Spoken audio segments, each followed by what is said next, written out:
December 31st, 2019, the last day of the year. For most people, it was a time of celebration, parties, and resolutions. For me, it was just another day, another reminder of what I had lost. My husband, Michael, had died the year before in a snowstorm. That endless, biting wind had taken him from me, and I had lived alone ever since, in a small house tucked away in a quiet corner of Canada. I always spent winters with my parents in Skagway, Alaska. It was our tradition. They had an old, cozy home surrounded by dense woods, the perfect place to escape the harshness of life. But last night, a snowstorm roared through my area, and I found myself trapped inside. The storm rattled the windows and howled like a wild beast outside. I stayed in my bedroom on the first floor, sipping tea and trying to ignore the loneliness that settled over me, like the snow outside. Around midnight, a strange sound pierced through the chaos of the storm. The creak of a door opening, my breath caught in my throat. I was certain I had locked all the doors. I tiptoed to my bedroom door and strained to hear over the wind. The sound didn't repeat, but my imagination ran wild. I stayed awake for hours, my ears tuned to every creak and groan of the house. Morning came, and when I finally ventured downstairs, the front door was locked just as I'd left it. I laughed nervously to myself, brushing it off as the wind. "You're being paranoid," I muttered. With the storm subsided, I packed my things, eager to leave the house behind for a while. I loaded my car, double-checked the locks, and began the long drive to my parents' home. The journey was uneventful until I arrived in Skagway late that evening. The road to my parents' house ended at the edge of the forest. From there, a narrow, snow-laden path wound between tall, shadowy trees. It was always a peaceful walk, but that night, the air felt different, heavier. As I trudged through the snow, dragging my suitcase behind me, I noticed a figure ahead. A man in a hoodie stood among the trees, watching me. His face was obscured by the shadow of his hood, but his posture was tense, deliberate. I stopped dead in my tracks, my heart pounding. "Hello?" I called out, my voice trembling slightly. He didn't respond, just stared. There was something eerily familiar about him, but I couldn't place it. After a moment, he turned and walked deeper into the woods, vanishing from sight. I hurried the rest of the way to my parents' house, my mind racing. Who was he? Why did he seem so familiar? For the next few days, I tried to push the memory of the hooded man out of my mind. My parents' house was warm and welcoming, and it felt good to be surrounded by family. But the unease lingered. Then my boss called. "We're facing some unexpected issues," he explained. "I'm sorry, but we need you back. Can you cut your vacation short?" Reluctantly, I packed up and drove back home. It was late evening when I started, and by the time I arrived, it was nearly 2 a.m. The house greeted me with an unsettling stillness, as if it had been waiting. I stepped inside and immediately noticed something strange. A pair of coffee cups sat on the living room table. I distinctly remembered washing and putting them away before I left. My stomach tightened. Was someone here while I was gone? Or had I just forgotten? The thought of being so careless bothered me almost as much as the idea of an intruder. Shaking it off, I went upstairs and locked my bedroom door. Sleep came fitfully, and at 3 a.m. I woke to the sound of crying. It was faint at first, like a whisper carried on the wind. I sat up, my heart racing. It was coming from downstairs. As I strained to listen, the sound grew louder, more distinct. A low, mournful sobbing echoed through the house. My blood ran cold as I recognized the voice. It sounded like Michael. I leaped out of bed, barely bothering to grab a flashlight. I rushed downstairs, calling his name even though I knew it couldn't be him. The living room was empty. The crying stopped abruptly, leaving an oppressive silence in its wake. I turned to head back upstairs, but as I reached the bottom step, I froze. Footsteps behind me. I spun around and there he was. The man from the woods. He stood in the dim light of the living room, his hood pushed back to reveal his face. It was Michael, but it wasn't. His skin was pale, his eyes hollow and unblinking. Frost clung to his hair and eyelashes, and his lips were tinged blue. He stared at me with an expression that was almost sorrowful, but there was something else beneath it. A darkness, an unnatural hunger. I stumbled backward, my knees buckling. The room spun, and I hit the floor hard. When I woke, sunlight streamed through the windows. I was lying on the living room floor, my body aching from the fall. The house was silent, the air heavy with an unnatural stillness. I sat up slowly, my mind reeling. Had it been a dream? A hallucination? I scoured the house from top to bottom, but there was no sign of anyone else. No wet footprints, frost, nothing. The coffee cups were still on the table, and everything else was exactly as I had left it. But I couldn't shake the feeling that I wasn't alone. That afternoon, I packed a bag and left the house. I didn't care about work or the possibility of losing my job. I just needed to be somewhere else. Anywhere else. I called my friend Helena, who lived in a nearby apartment complex. She welcomed me with open arms, no questions asked. As I settled into her spare bedroom that evening, I felt a small measure of relief. The house was behind me, and with it, whatever had haunted me. But even now, as I write this, I can't help but wonder. Was it really Michael? If it was, what did he want? Why did he come back? And most chilling of all, will he come back again? I'm not sure I want to know the answer. Before we get into the next story, if you come for the first time, please make sure to subscribe to our channel and press the bell icon for upcoming scary stories. We need your support. Please share these stories with your friends and family. Thanks.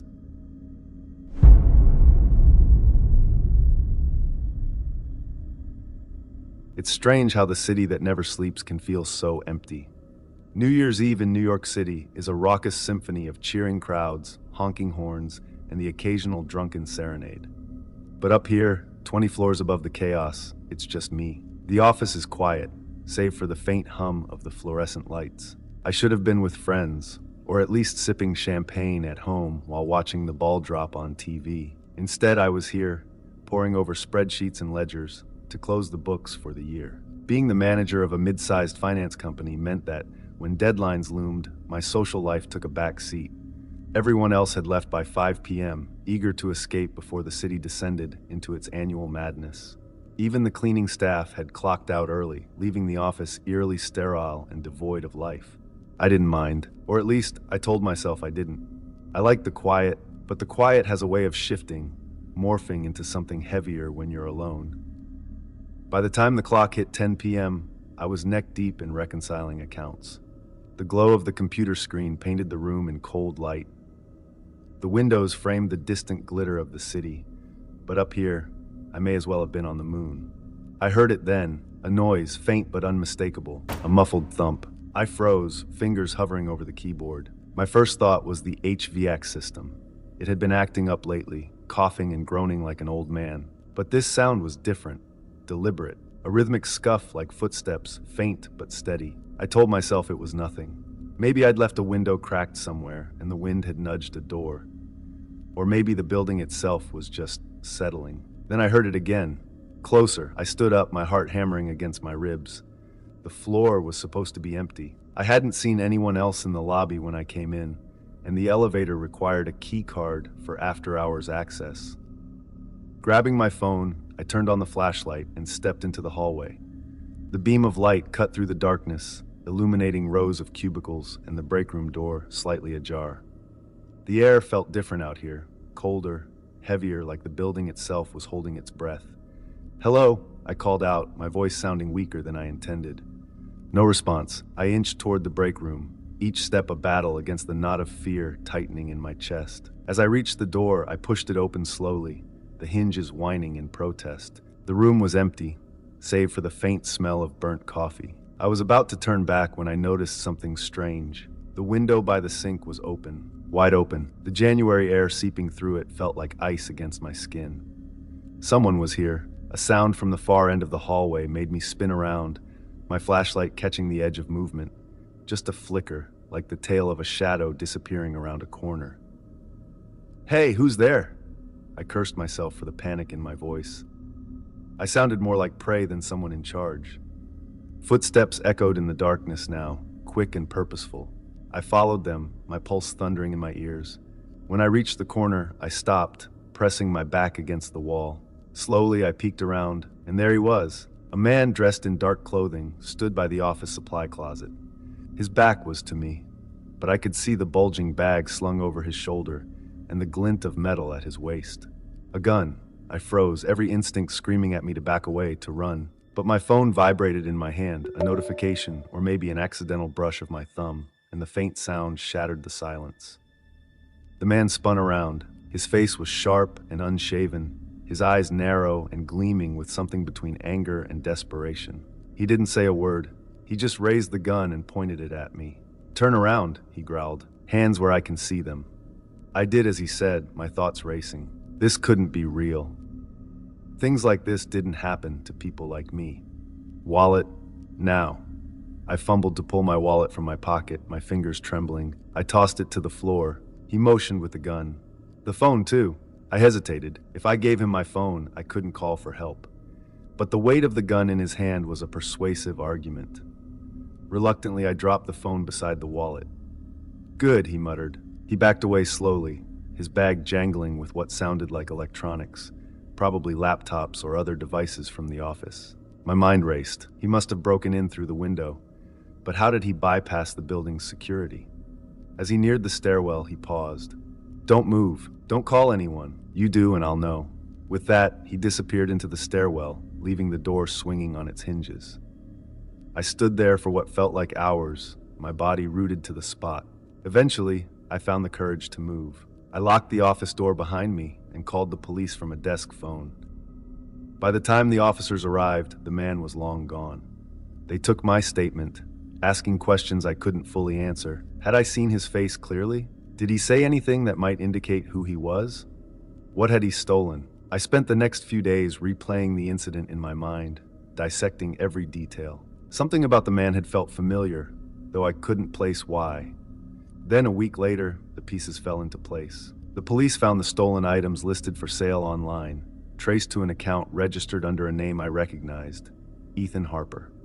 He was one of our newest hires, a quiet guy who kept to himself. The realization hit me like a punch to the gut. He'd been in the office that afternoon, chatting with a coworker about plans for the new year. I'd even wished him a happy holiday as he left. The police arrested him at his apartment. He confessed quickly, explaining that he'd overheard me talking about staying late to close the books. He'd planned everything, breaking in through the fire escape, knowing the security cameras were down for maintenance. I tried not to think about what might have happened if I'd made a wrong move that night. The office felt different after that, like it had absorbed the tension and fear of that night. I couldn't look at the break room window without remembering the cold wind on my face. New Year's Eve would never feel the same.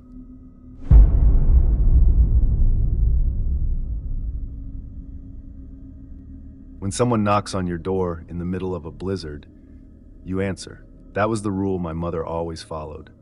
But one New Year's Eve, that rule almost destroyed us.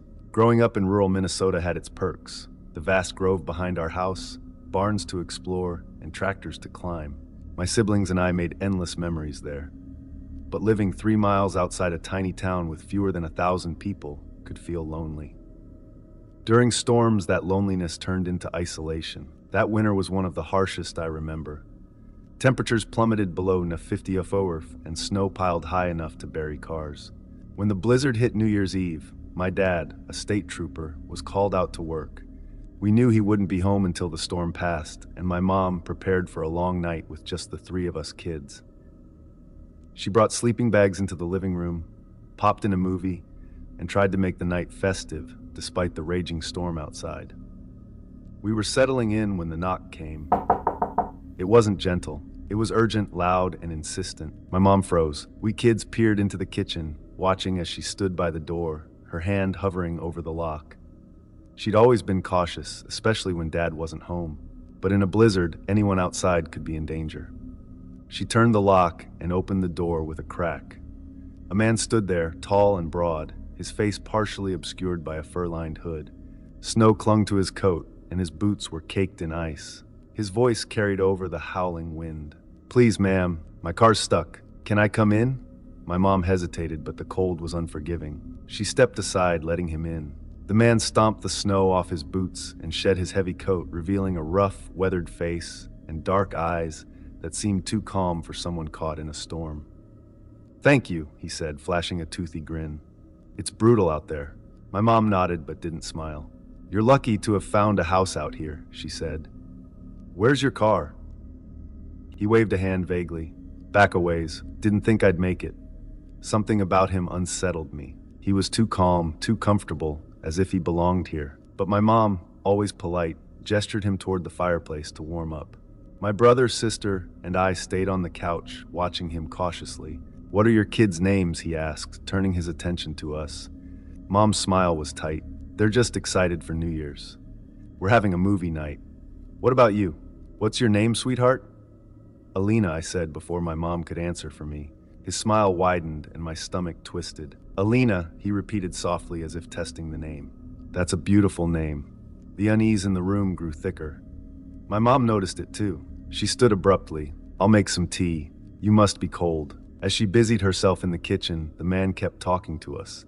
He asked about our favorite games, whether we liked the snow, and if we'd ever been sledding at night.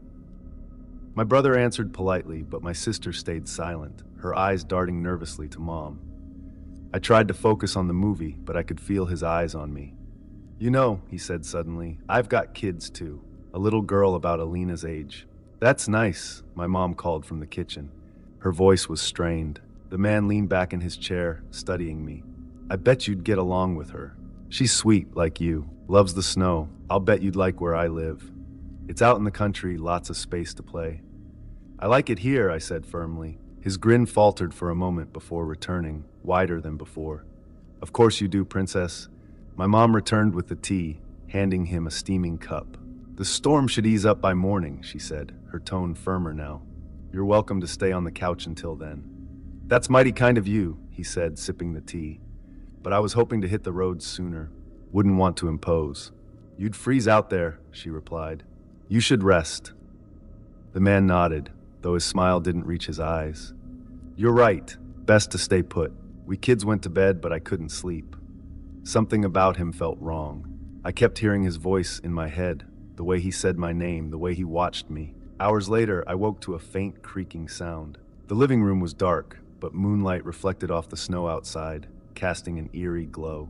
I peeked out of my sleeping bag and saw him moving through the shadows. He was at the front door, slowly turning the lock. Fear gripped me. He wasn't leaving. He was unlocking the door to let someone in. I nudged my mom, whispering urgently. She woke instantly, her eyes narrowing as she saw him at the door. Quietly, she grabbed the heavy flashlight she'd kept nearby and stood. "What are you doing?" she asked sharply. The man froze his hand, still on the lock. He turned slowly, his smile gone. "Just checking the door," he said. "Didn't want it to freeze shut." "It's fine," she said firmly. "Come back to the couch." He hesitated, then nodded and stepped away from the door. My mom didn't move until he was back on the couch. The rest of the night was tense. My mom didn't sleep, and neither did I. The man stayed on the couch, but I could feel the danger radiating from him. At dawn, the blizzard eased. My mom told the man it was safe to leave. He didn't argue. As he put on his coat, he turned to me one last time. "Maybe I'll see you again, Alina," he said, his grin sending a shiver down my spine. After he left, my mom locked the door and called the police. When officers arrived, they confirmed our fears. The man's car hadn't broken down. In fact, there was no car. He had been walking through the storm, targeting isolated homes. They found rope and duct tape in his bag, tools for taking someone. That New Year's Eve, we learned how close we'd come to disaster. The man wasn't just a stranded traveler. He was an intruder, one who had planned to take me or my siblings. And if my mom hadn't been cautious, we might never have seen the new year.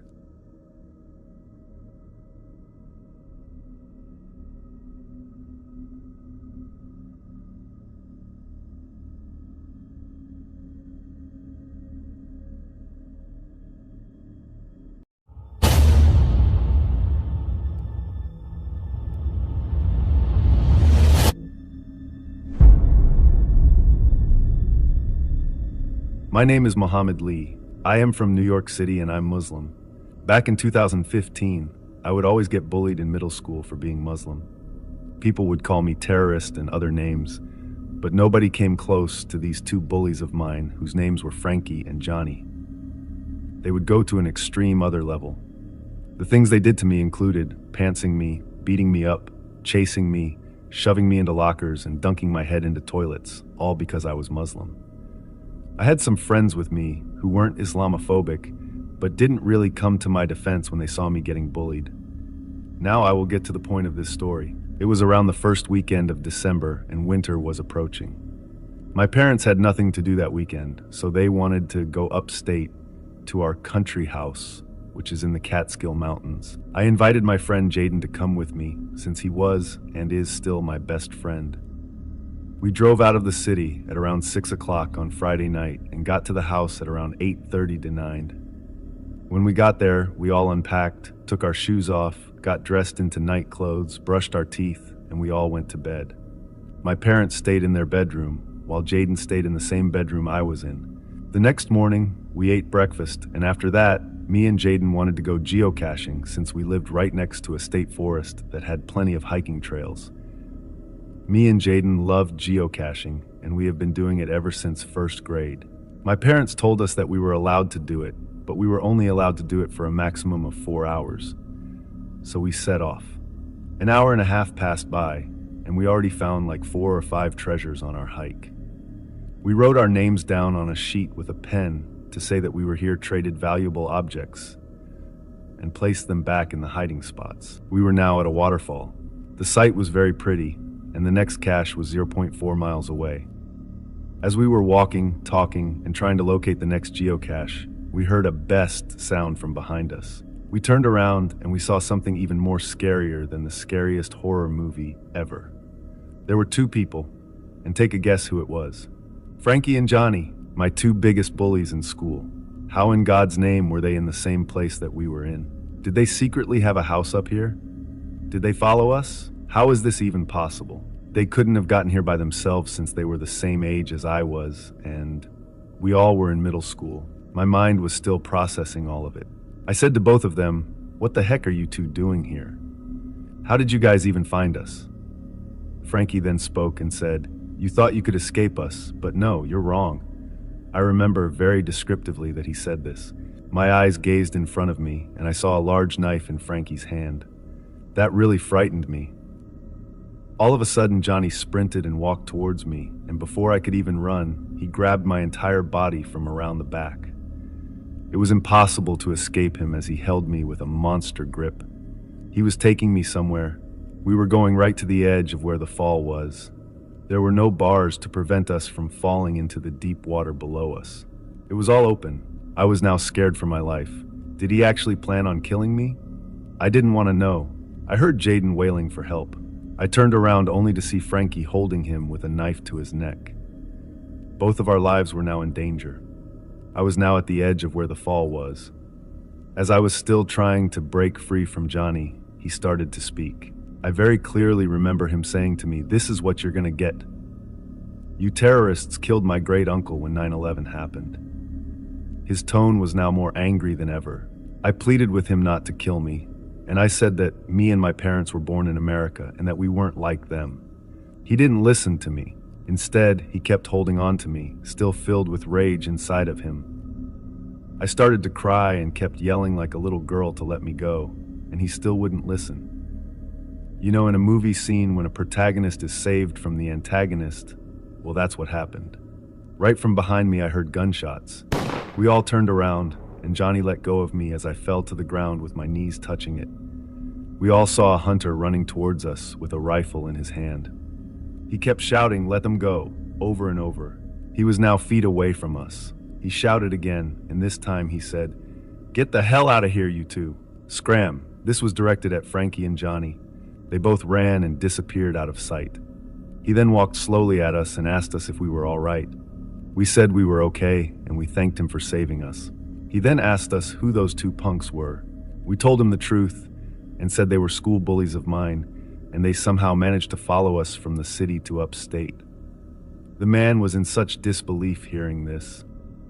He then offered us a ride home, and we accepted his offer. We got home in 10 to 15 minutes, and they allowed the man to come inside the house as he was our witness. We walked through the door, and my mother asked, "Who is this?" My parents were pretty confused at that moment, and I don't blame them. I said that this guy saved us from the 2 bullies who regularly harassed me at school. They didn't seem to believe what I said at first, as they looked very suspicious, but we told my parents the story. After telling them the story, their moods had now shifted to beyond horrified. They were in shock hearing all of this, and they told me, "Jaden, and the man to all go to the police station to report this, and I couldn't have agreed more. We got to the station. Jaden and the hunter all told the investigator the events that went down as my parents were waiting in the lobby. They thanked us and told us that they would try to get in contact with our school board back in the city. Hearing them say this put me in a much better mood. That night and the next day was just pretty chill. We didn't do anything and we went back to the city Sunday, late afternoon. I was still a little shaken up by the incident, but I was able to calm down. The next day then came, and it was Monday. I was called into the principal's office, and I was told that Frankie and Johnny had both been expelled after what they did to me and Jaden. I was so happy to hear this, as both of those two assholes would not have to bother me anymore. The rest of my school years went pretty smoothly. Every once in a while I would get called names like terrorists, but it never came to physical bullying again. And I didn't take it too personally because we were all still ignorant young kids. I never saw or heard from Johnny again. I saw Frankie one last time in 2019 on a street. I was walking on a sidewalk, and he was walking the other way on the same sidewalk. He didn't even look at me as if he was too scared to. As of today, nobody has made fun of me for being a Muslim as New York City has become more liberal. I eventually got over this incident, but whenever I see someone online or in person saying bad things about Muslims, the memory of what happened almost a decade ago plays back in my head and serves as a reminder that there will always be screwed up people in this world.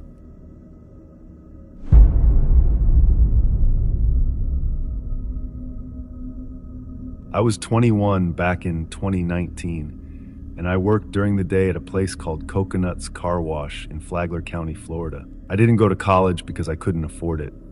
My boss wasn't exactly the friendliest person, but he paid me a respectable amount of money, and I got along with almost everyone at work, except one guy who made me quit my job that year because of his creepy advancements towards me. This guy's name was Nicholas Sess, and he was 25 years old. He started working at the car wash at the beginning of that year. At first, he seemed like he was a safe person to talk to. He acted polite, and he made eye contact with me when we had conversations. We exchanged each other's social media, and it was normal at first. In March, he started acting more creepy towards me. He would keep touching me every chance that he could get. He would say he was doing it accidentally, but I wasn't dense, and I knew a liar when I would see one. He would also keep messaging me on Instagram for me to go out with him. I kept telling him that I wasn't interested, but he didn't take the hint. I was now feeling unsafe at work. I couldn't stand being in the same area as that creeper. I tried to talk with the manager about this, but he was so rude and he said to me that I have to deal with my own problems. I had no one to talk to. My parents weren't that loving to me, and I didn't have enough money to go and talk about this with a therapist. My other coworkers claimed that they were too busy to talk to. I was alone. Nick's behavior started to get even worse. He went on social media harassing me with disgusting love notes. One night, this finally reached a boiling point. I was just coming out of the shower with my bathrobe on, and the shades to my window were left open. I caught a quick glance outside for a brief second, turned away for half a second, and then turned my head in that same direction again. What I saw was pure terror.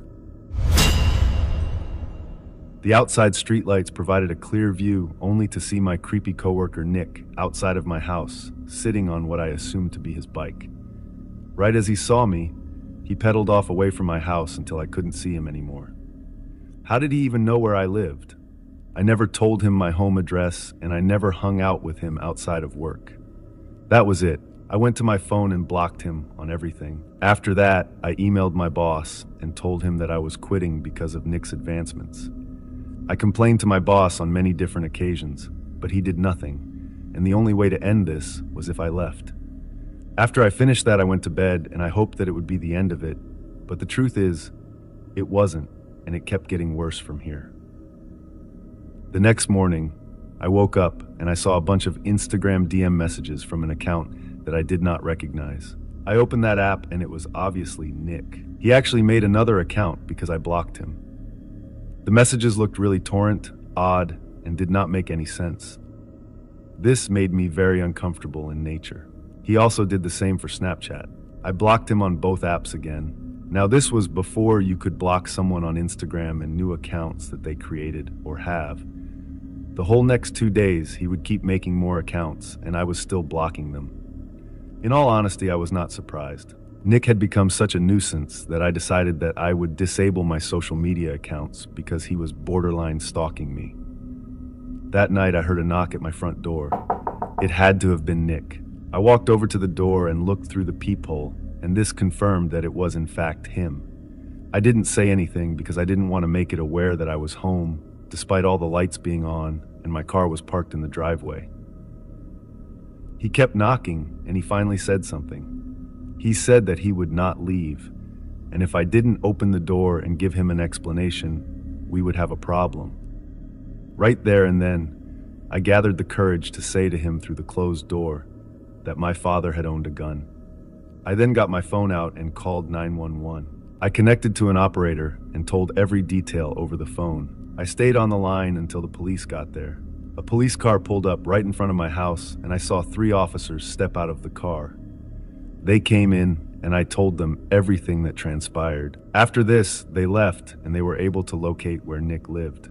They didn't arrest him, but they warned him to leave me alone. I thought this would do something, but of course, Nick didn't listen. In fact, the next morning, the police caught him biking on his way to my house.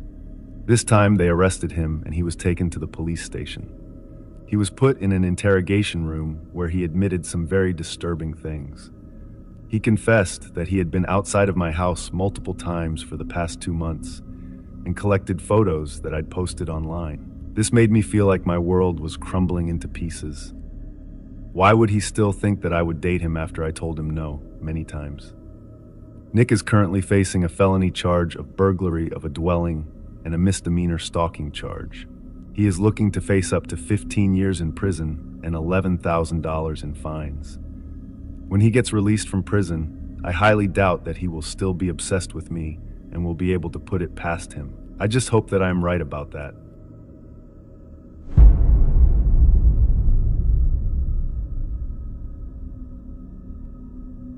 It was a bright, sunny afternoon, the kind where the world feels too normal for anything strange to happen. I was with my 2 friends, Jamie and Linda, standing at the edge of the old, abandoned St. Luke's Hospital. It had been shut down for decades, a crumbling building with shattered windows and peeling paint, yet the town was still full of rumors about it.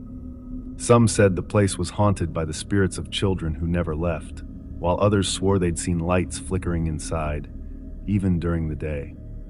None of us really believed it, but the stories had a way of getting under our skin. Jamie, always the daring one, dared us to go inside. "It's broad daylight," he said with a grin. "What's the worst that could happen?" Linda hesitated, but I could tell she didn't want to look scared in front of him. Me? I didn't want to admit how uneasy the place made me, so I shrugged and said, "All right, let's do it." We pushed open the heavy front doors, their hinges groaning like something alive. Inside, the air was stale and cold, a sharp contrast to the sunny day outside. Dust motes floated in the dim light streaming through the broken windows. The tiled floor was cracked, and every step we took echoed eerily through the empty halls. Despite the daylight, shadows seemed to gather in the corners, too dark and too still. We wandered through the hospital, joking and laughing nervously to mask our discomfort. The walls were covered in graffiti, most of it crude drawings and swear words, but some of it was unsettling, scrawled messages like, "They're still here," and "Don't look back." Linda pointed at one that said, "We hear them play," and laughed uneasily. "Kids must have been bored," she muttered. We found ourselves in what must have once been the pediatric wing. The small rooms had rusted beds and faded murals of smiling animals on the walls. It felt wrong, like we shouldn't be there, but none of us said anything. Jamie picked up a stuffed bear from the floor, its fur matted and its eyes missing, and made a joke about it being haunted. I forced a laugh, but my skin prickled. That's when we heard it. A faint sound coming from down the hall. It was high-pitched and cheerful, like children laughing. At first I thought I imagined it, but then Linda turned to me, her face pale. "Do you hear that?" she said. Jamie shrugged, trying to look unimpressed. "It's probably the wind or something." But the sound didn't stop. It got louder, as if whoever or whatever was laughing was getting closer. The laughter was strange too, like it didn't belong here. It was too light, too happy, too alive for a place like this. My chest tightened, but I told myself it was just an echo, maybe from kids outside. Then we heard something else, a soft creak, like a wheel turning. We all turned toward the sound, and that's when we saw it. A medical trolley was moving down the hallway. It rolled slowly, its wheels squeaking, and then stopped just a few feet from us. None of us had touched it. The hallway was completely still, no breeze, no one else around, but the trolley moved on its own. It stopped right in front of the door we had entered, blocking the way out. I froze. My brain scrambled for an explanation. Maybe the floor was uneven. Maybe it was some kind of prank. But I knew none of that made sense. Jamie walked toward it, trying to act brave. "All right, who's messing with us?" he called out, his voice shaking slightly. He grabbed the trolley and tried to push it aside, but it didn't budge. It was like it had fused with the floor. Jamie stepped back, his confidence fading. The laughter started again, but this time, it wasn't distant. It was close, too close. It sounded like it was coming from the rooms around us. Small, light footsteps padded down the hall, though we couldn't see anyone. "Let's go," Linda said, her voice trembling. "This isn't funny anymore." We turned to leave, but the trolley still blocked the door. Jamie shoved it again, grunting with effort, but it wouldn't move. Then we heard the voices.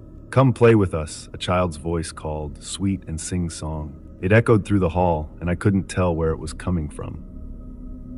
Another voice joined in, this one quieter, almost whispering, "We've been waiting for you." My heart hammered in my chest. I looked at Linda and Jamie, and I could see the terror on their faces. This wasn't a prank. This wasn't some trick of the wind or an old building settling. Something was here. The laughter turned into giggles, then whispers, then crying. It was everywhere, surrounding us. The sound filled my head, growing louder and louder until I couldn't think. Jamie grabbed my arm, his eyes wide. "We have to find another way out," he said, his voice barely above a whisper. We ran, not caring where we were going, just desperate to get away from the voices.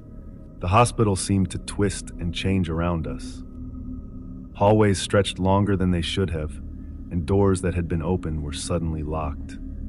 The air grew colder, and the light streaming through the windows dimmed, as if the sun itself had abandoned us.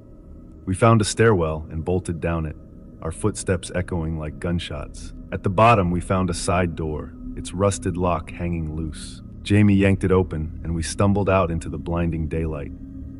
For a moment, none of us spoke. We just stood there, breathing hard, staring back at the hospital. It looked the same as before, silent, still, crumbling in the afternoon sun. But I knew we hadn't imagined it.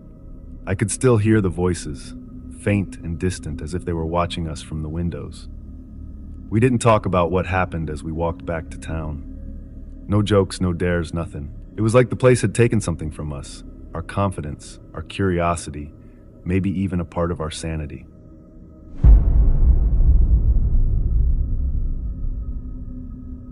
This happened a long time ago, back in 1989. I hope I can tell the story in a way that conveys just how bad this scared me. I still don't know what it really was or what happened, so I make no claims about the explanation. I still think about this sometimes. I was 19 years old and working in an after-school care that was running out of the building of a small church in the rural southern town where I lived. The church was small and shaped like an L, with a door at the top of the L, the sanctuary at the elbow of the L, and a door at the short end of the L. There was also a full basement that was furnished and used for the Sunday school rooms, where the kids from the after-school program did homework and played games sometimes. There were only about 12 or 13 kids in the program most of the time, and I think one time we swelled to something like a whopping 17. Because the church was small and the community was small, there were no aspirations to have a large program, and the entire thing was really to provide a service to parents in the church. Anyway, what I would do every weekday was attend community college classes in the morning, and then go straight from classes to the church and work on homework or read until the kids were dropped off by the school bus. I usually had between 2 to 5 hours either completely alone in the church, or sometimes the pastor would stop by and work in his office, but mostly I was alone. I never heard or saw anything at all, and I was locked inside the building so no one could come in. Even when the kids were there, the doors stayed locked for safety. I did this for a full year and a summer, and then the second year, my best friend at the time came to work with me. She and I were both pretty serious kids in the sense that we didn't drink or do drugs. We weren't into anything occult or spooky, just normal young girls who went to college classes and went to work. One day, not too long after she started working with me, I had the kids in the basement playing games while some of them worked on homework. The deal was that one of us would prepare snacks in the kitchen upstairs while the other one entertained the kids. She was upstairs making a snack when all of a sudden, I heard the door at the top of the basement stairs open, and she came running down the stairs calling my name. I could hear the fear in her voice, so I met her at the bottom of the stairs, and she was scared. She was not one to be dramatic at all, and I had never seen her scared before, and I'd known her since the 8th grade. I asked her what was wrong, and she said, in a trembling voice, that she'd heard someone in the sanctuary. I said, "What? No way, we're here by ourselves. It must be your imagination." But she was adamant that she'd heard someone upstairs in the sanctuary, and she was scared to death. Again, I told her she must be mistaken, and she said, "I'm not kidding. There's somebody up there moving around in the sanctuary, and I saw something. I don't know what it was." The sanctuary, in the elbow of the L shape of the church, was right beside the kitchen where she'd been preparing snacks. I was a brave kid and had more bravery than brains at the time. I told her to stay in the basement with the kids and that I was going up to check it out. That scared her as well, and she told me not to go. It was a stupid thing for me to do, considering that if someone had been in up there, I could have been attacked, and I really wouldn't have been able to do anything about it. But anyway, I went up to the top of the stairs, stuck my head out the door, and first made sure no one was in the hallway. Next, I checked all of the Sunday school rooms down the long arm of the L, along with the pastor's office. I found nothing, so by this time I was sure she'd heard the wind, it was fall and windy, or heard the foundation of the building settle, and it spooked her. Next, I checked the bathrooms at the short end of the L and made sure that all of the doors to the building were locked. No one had come into the building since we got there, and the doors had been locked when I arrived that day, so I was absolutely sure we were alone. Next, I walked up to the door of the sanctuary and looked through the small window at the top of the door and saw nothing. There was a row of pews on each side of the sanctuary, a pulpit up front, and on the left side of the pulpit was a closed door that led to the choir area. So I opened one of the doors and walked into the sanctuary and slowly made my way up to about halfway of the pews, and I stopped and looked around. Everything was dead silent. I said, "Hello, is there anybody here? Hello?" And just as I finished saying that, the door to the left-hand side of the pulpit slowly swung all the way open. I can't really put into words the feeling that hit my body. The blood drained down out of my torso and into my legs, which both tried to run and were bolted to the floor at the same time. A jolt of adrenaline surged through my body, and at the same time, I felt like I was moving in slow motion as I turned and bolted out of the sanctuary and down the stairs, yelling to get the kids out of the building. We got the kids out back and debated what to do. This was the time before cell phones, so one of us still had to go back inside and call the pastor to come down, or we all had to stand outside and wait for a parent or someone from the church to come by and check things out, which could be a very long time. I went back inside to the pastor's office and quickly used the phone to call his house and ask for someone to come by. When the church was searched, nothing was found, and everyone thought we had overactive imaginations. Like I said in the beginning, I make no claims as to what opened that door or what my friend heard, but something or someone was in that church with us that day, and I never felt comfortable alone there again.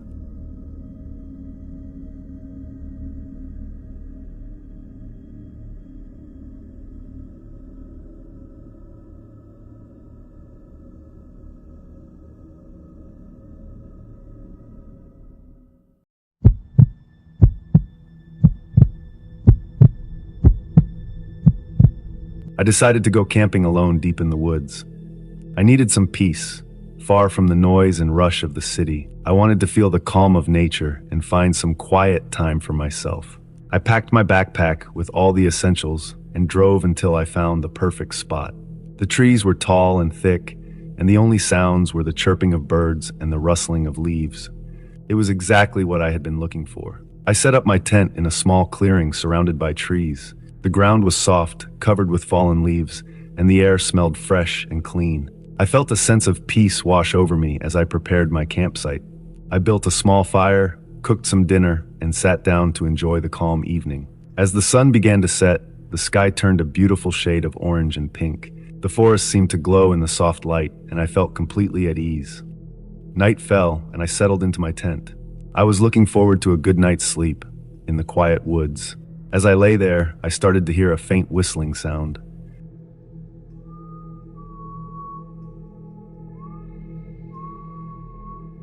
At first, I thought it was just the wind blowing through the trees. It was a gentle, almost musical sound, and I didn't pay much attention to it. I closed my eyes and tried to sleep, but the whistling grew louder. It was no longer a soft, distant sound. It seemed to be coming closer, getting stronger with each passing hour. I sat up in my tent, my heart pounding. I listened carefully, trying to figure out where the sound was coming from. It seemed to be moving around, sometimes close, sometimes farther away. I told myself it was just the wind, but I couldn't shake the feeling of unease that was growing inside me. I decided to step out of my tent and take a look around. The forest was dark, with only the light of the moon filtering through the trees. I grabbed my flashlight and shone it around the campsite. The whistling stopped for a moment, and I thought maybe I had imagined it. But then it started again, louder and closer than before. I walked around the clearing, trying to find the source of the sound. I saw nothing unusual, just the trees and the shadows they cast. As I was about to head back to my tent, my flashlight beam caught something strange. There were carvings on the trees around my campsite, eerie symbols and strange marks that I hadn't noticed before. They seemed to glow faintly in the moonlight, and a chill ran down my spine. The whistling grew louder, almost unbearable now. I felt a wave of fear wash over me. Something was wrong. I needed to leave. I quickly packed up my things, my hands shaking. The whistling was so loud it felt like it was inside my head. As I started to head back the way I had come, I saw them. Strange, shadowy figures standing between the trees, blocking my path. They didn't move, just stood there watching me. My heart raced, and I felt a surge of panic. I turned and ran in the opposite direction, hoping to find another way out. The figures seemed to follow me, always just at the edge of my vision. No matter which way I turned, they were there, blocking my escape. The whistling was deafening now, a high-pitched sound that gave me a headache. I stumbled through the dark forest, trying to find my way out. My flashlight flickered and died, plunging me into darkness. In a desperate bid to escape, I remembered the trail I had come in on. I turned and ran towards it, hoping it would lead me back to safety. The figures were closer now, almost within reach. I could feel their presence pressing in on me, cold and menacing. I pushed myself harder, my breath coming in ragged gasps. Finally, I saw the edge of the forest. I burst out into the open, the whistling suddenly stopping. The silence was almost as frightening as the sound had been. I didn't stop running until I reached my car. I jumped in, started the engine, and drove away as fast as I could. My heart was still pounding, and my hands were shaking as I gripped the steering wheel. I reached safety, but I knew I would never forget what had happened in those woods. The eerie whistling, the strange carvings, and the shadowy figures would haunt my dreams forever. Before we get into the next story, if you come for the first time, please make sure to subscribe to our channel and press the bell icon for upcoming scary stories. We need your support. Please share these stories with your friends and family. Thanks.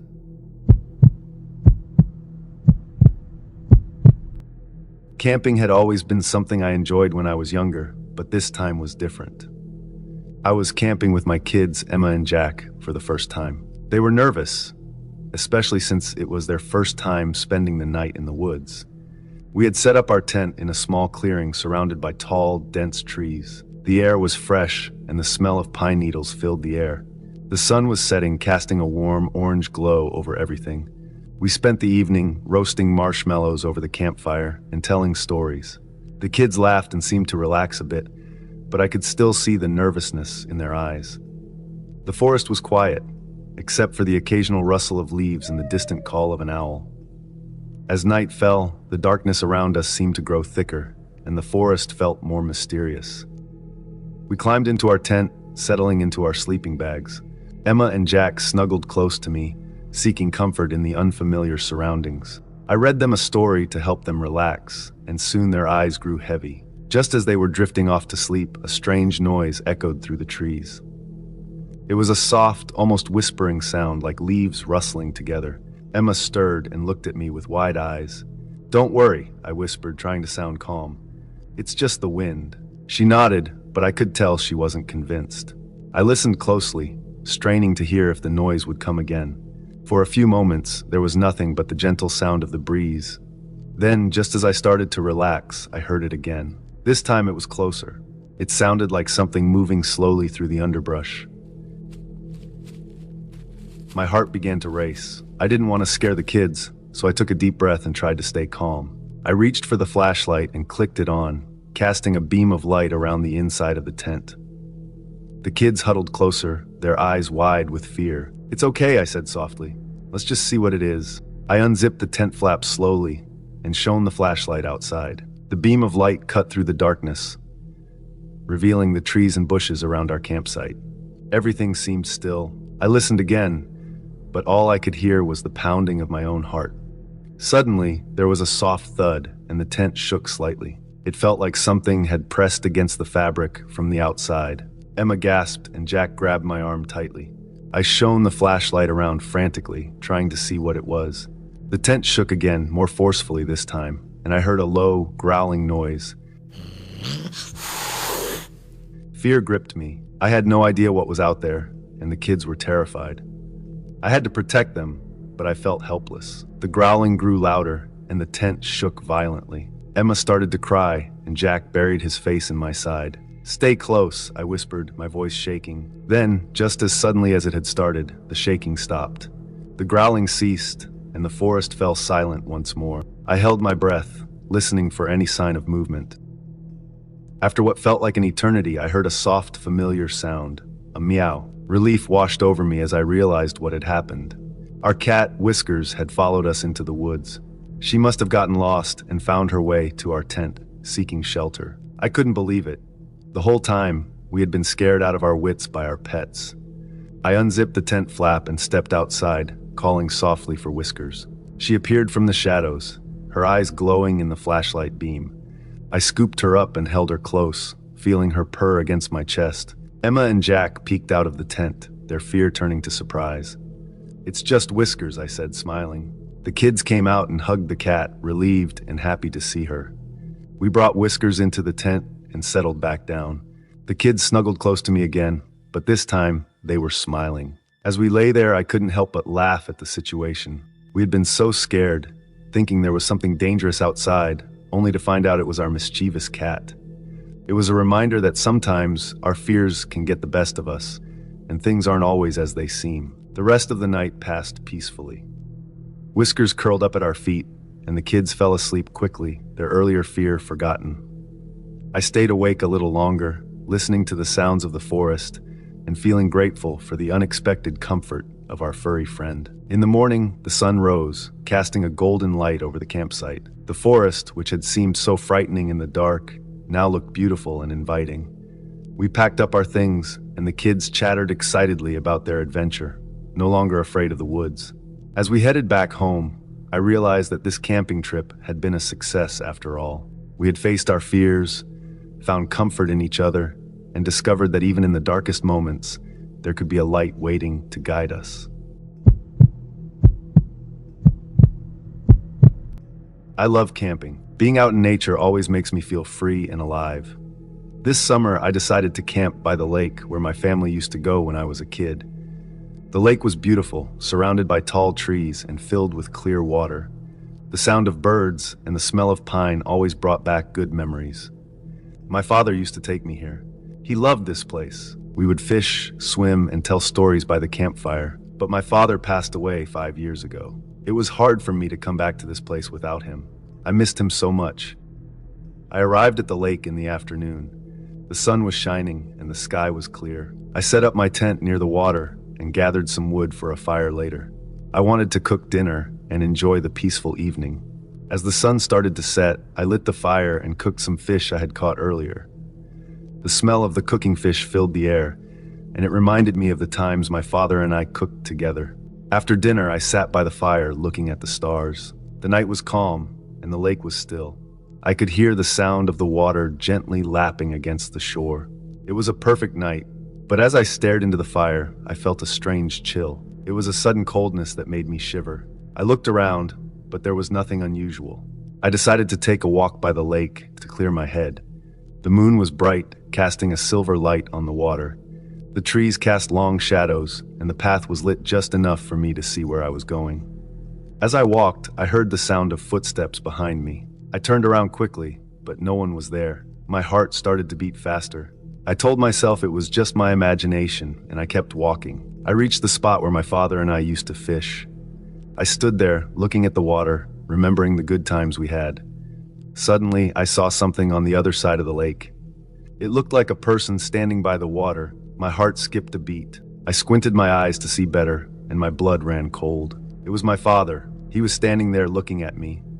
He wore the same clothes he always wore when we went fishing, a plaid shirt and old jeans. His face was pale, and his eyes looked sad. I froze. This couldn't be real. My father was dead. I closed my eyes and shook my head, hoping he would disappear. When I opened my eyes, he was still there, staring at me. I wanted to run, but my legs wouldn't move. I was rooted to the spot, staring at the ghostly figure of my father. He raised his hand slowly and pointed to the water. My mind was racing. What did he want? Why was he here? Gathering all my courage, I took a step forward. Then another. Slowly, I walked around the lake towards him. My heart was pounding and my breath was shallow. As I got closer, I could see him more clearly. His eyes seemed to follow my every move. When I was just a few feet away, he lowered his hand and looked at the water again. I followed his gaze and saw something floating in the water. It looked like an old wooden box. I looked back at my father, but he was gone, vanished into thin air. My legs felt weak, and I almost fell. I didn't understand what was happening, but I knew I had to get that box. I waded into the water, the coldness biting at my skin. The box was heavier than I expected, but I managed to drag it to the shore. I sat down, soaked and shivering, and opened the box. Inside, I found old photos, letters, and a fishing lure that belonged to my father. Tears filled my eyes as I looked through the items. These were memories, pieces of my past that I thought were lost forever. Among the letters, I found one addressed to me. It was in my father's handwriting. "My dear son, if you are reading this, it means you have found the box. I hid it here because I wanted you to have these memories. They are a part of who we are and a part of our time together. I love you, and I am always with you, even if you can't see me. Take care of yourself, and remember the good times we had. The lake will always be a special place for us. Love, Dad." I sat there, clutching the letter, tears streaming down my face. My father had reached out to me from beyond the grave to give me this gift. I felt a sense of peace, knowing he was watching over me. The fear and confusion melted away, replaced by a warm feeling of love and connection. I spent the rest of the night by the fire, looking through the photos and letters, remembering my father and the times we shared. The lake was still and quiet, and the stars twinkled above. I knew that my father was still with me in spirit, and that he would always be a part of my life. The next morning, as the sun rose over the lake, I packed up my things and prepared to leave. I took one last look at the water, grateful for the experience. As I walked away, I felt a gentle breeze, as if my father was saying goodbye. I knew I would come back to this place again. The lake held our memories, and now it also had part of my father's spirit.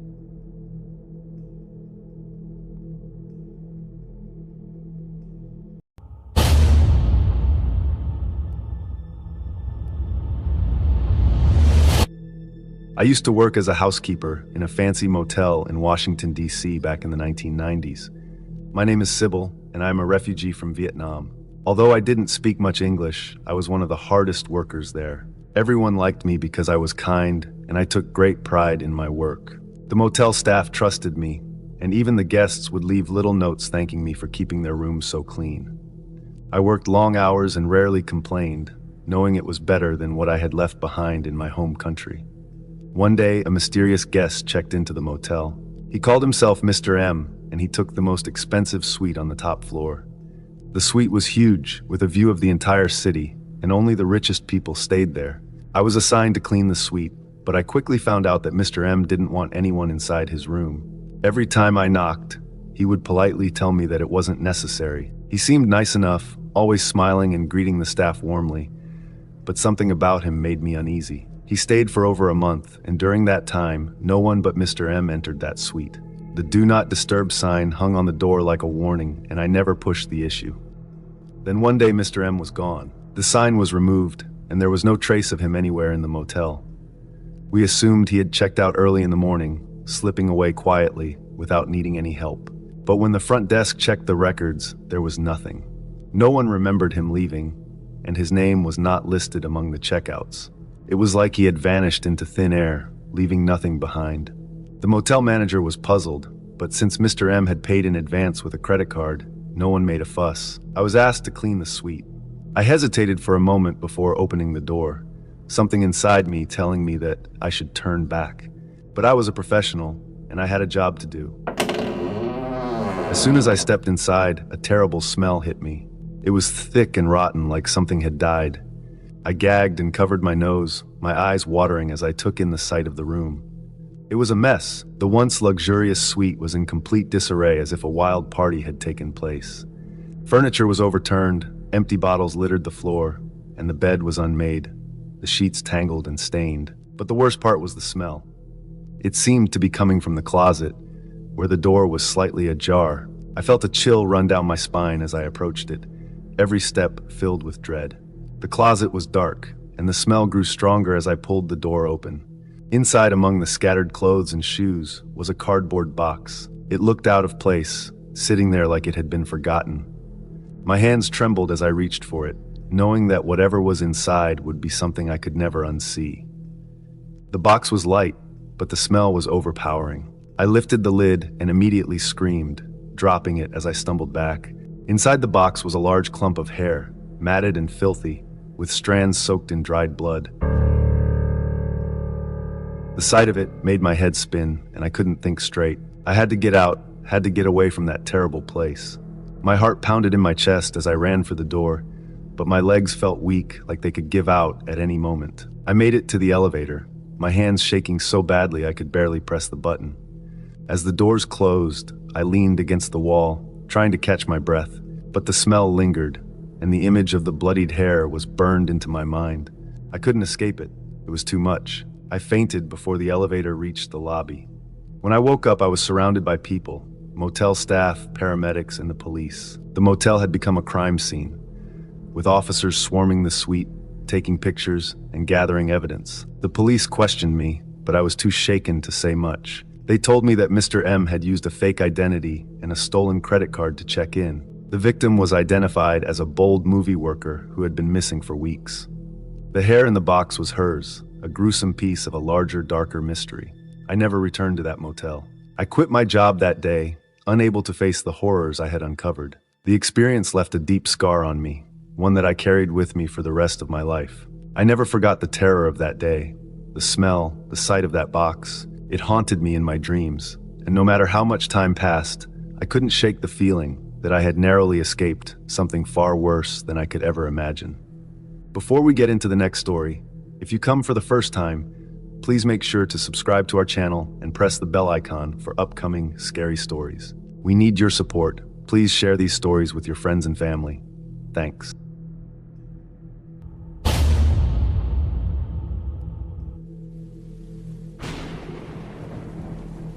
The storm had been relentless for hours. Rain pounded on the windshield as I drove down the lonely highway, my knuckles white as I gripped the steering wheel. The wipers worked overtime, barely keeping the road visible through the downpour. I was on a solo road trip, just trying to get away from everything for a while, but the bad weather and a car accident up ahead had delayed me more than I'd expected. Now it was well past midnight, and I was exhausted. When I finally spotted a flickering neon sign up ahead, I sighed with relief. The sign read Sunset Motel, though the S was burnt out, leaving it as Unset Motel. I didn't care. I needed to rest. I pulled into the gravel lot, the car's tires crunching under the weight.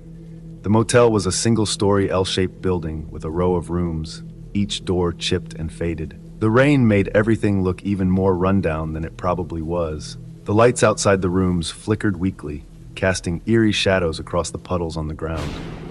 I grabbed my bag and made my way to the small office at the end of the row. The door creaked as I pushed it open, a bell jingling above me. The place smelled of mildew and stale cigarettes. Behind the counter stood a man, slumped in a chair. His face was gaunt, and his eyes were small and sunken, giving him a rodent-like appearance. His greasy hair clung to his forehead, and his thin lips curled into a smile that didn't reach his eyes. "Need a room?" His voice was raspy, like he hadn't spoken to anyone in a while. "Yes," I replied, trying to ignore the uneasy feeling creeping up my spine. "Just for the night."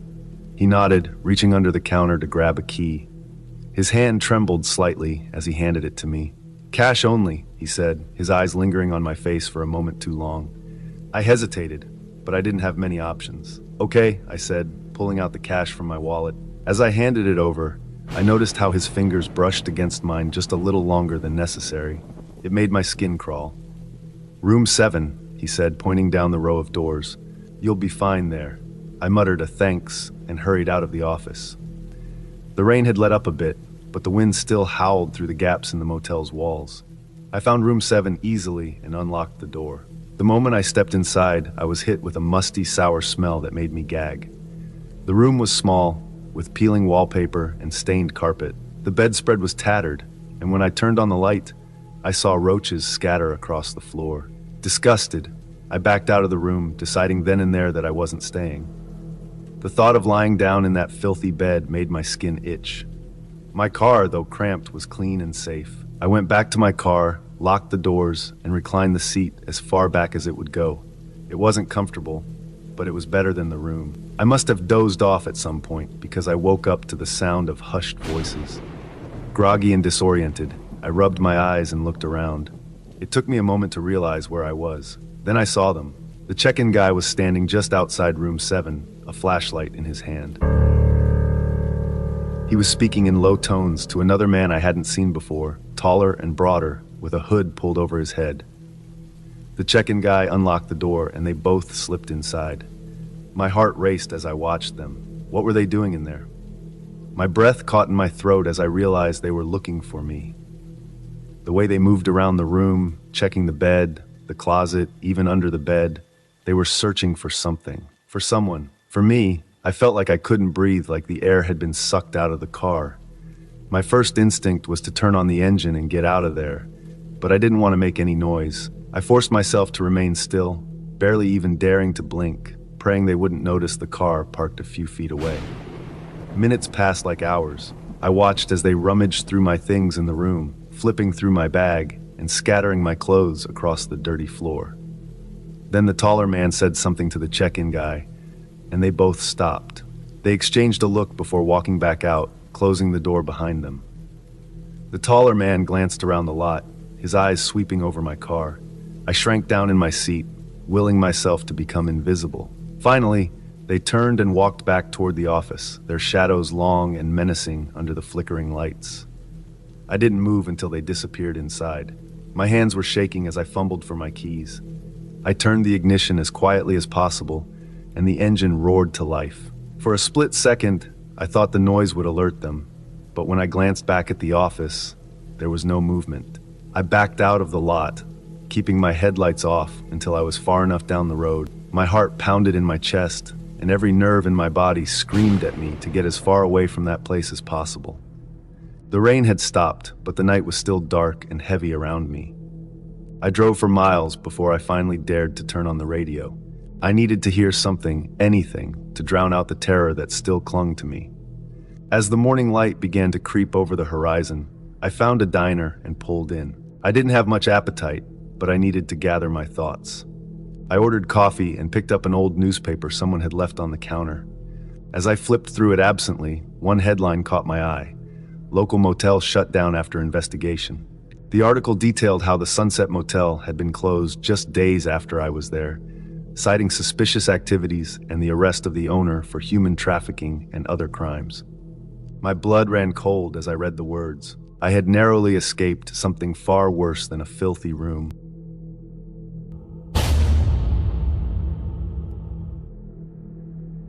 I was driving back from a quiet farmhouse where I had spent the night alone. The farmhouse was peaceful, surrounded by open fields, and gave me a sense of calm. The weather was cool, and the drive through the countryside was pleasant, with rolling hills and the occasional farmhouse scattered along the road. I hadn't planned on stopping anywhere, but it was getting late, and I didn't want to drive through the night. As darkness fell, I decided it was best to find a place to rest for the night.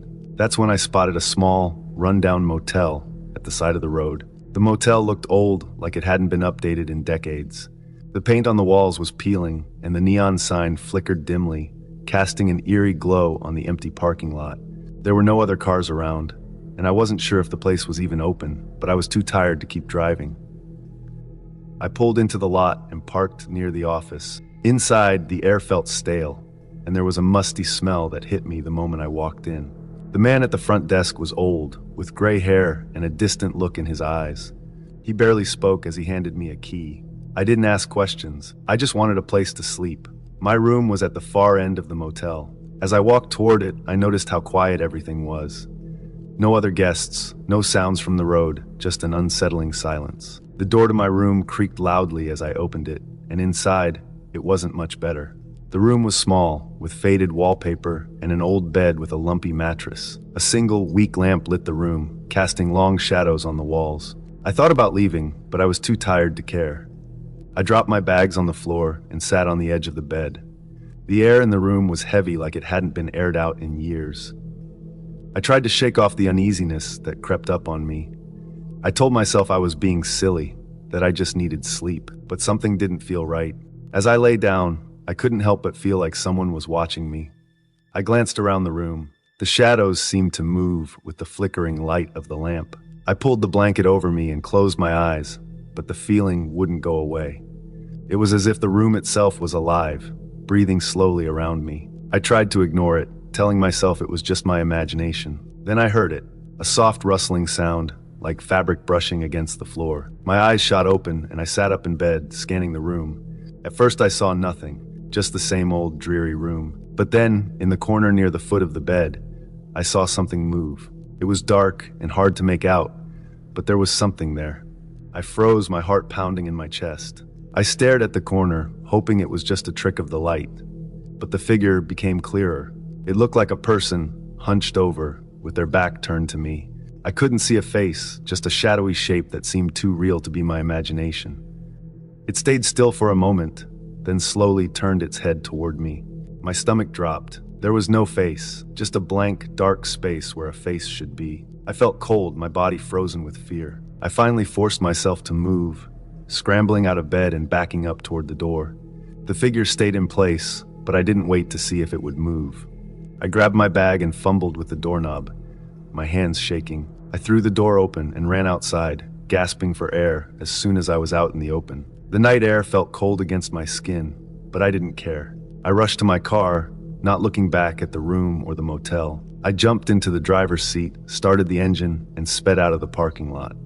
My hands were still shaking as I gripped the steering wheel, my heart racing. I didn't stop driving for a long time. The dark road stretched ahead of me, and I kept checking the rearview mirror, half expecting to see something following me.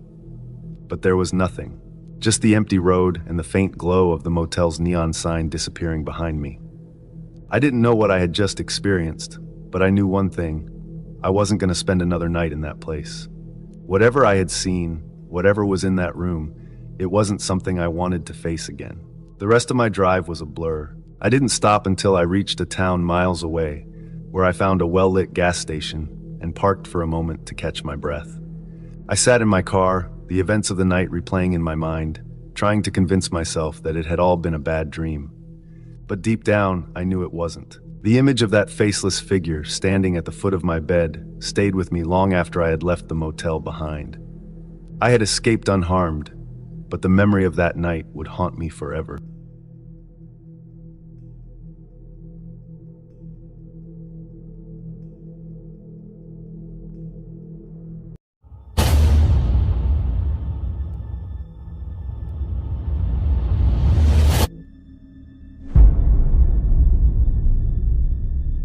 Snow blanketed the earth, painting a picture of perfect, freezing desolation. It was January, and the frigid Alaskan wilderness promised a vacation unlike any we'd ever taken. My family, Dad, Mom, my younger sister Kyle, and me, had decided to spend a week in a secluded snow cabin deep in the woods. The promise of undisturbed nature, roaring fires, and fresh air was too tempting to resist. We arrived late on the first night, headlights piercing the dense falling snow as we pulled up to the wooden cabin. The place was modest but charming, with smoke curling from its chimney and icicles hanging from the eaves. The drive had been long and tiresome, but once we unloaded our gear, lit a fire, and gathered around its warmth, the chill in the air felt almost cozy. The flames crackled and the flickering light painted soft shadows on the walls. The stillness of the forest pressed against the windows, but inside, everything felt safe. The next morning, we awoke to brilliant sunlight bouncing off the snow, almost blinding in its intensity. After breakfast, we decided to explore the area and took a hike through the surrounding forest. The air was crisp, biting at our faces, but the scenery was breathtaking. Towering evergreens stretched upwards, their branches heavy with snow. About halfway through our hike, we stumbled across an old cabin tucked away in a clearing. Its roof sagged under the weight of the snow, and the windows were dark and clouded. A chill that had nothing to do with the cold ran down my spine. There was no smoke from the chimney, no signs of life. It looked abandoned. Dad knocked on the door, but no one answered. "This place has been empty for years," he concluded after peeking through the windows. Despite the bright morning, the place felt suffocatingly dark, like it didn't belong to the world outside. We left without lingering. By the time we got back to our cabin, the sun was dipping below the horizon. The long Alaskan twilight painted the snow in hues of pink and purple. After dinner, we settled in for the evening, mugs of coffee steaming in our hands. I wandered over to the door, drawn by the serene sight of snow falling in thick, silent sheets. Opening it, I stepped onto the porch, the cold air biting but invigorating. That's when I saw him. At first, he was just a shadow among the trees. A man in dark clothing, barely visible against the snowstorm. My heart thudded as I squinted into the forest. Was he lost? Hurt? I called for Dad, my voice trembling slightly. "There's someone out there." Dad grabbed his coat and stepped out, shielding his eyes against the storm. When he saw the man, he waved him over. The figure stumbled closer, moving awkwardly, almost like he wasn't used to walking in deep snow. "Come inside before you freeze to death," Dad said, helping the man into the cabin. He was gaunt, with hollow cheeks and sunken eyes that darted around nervously.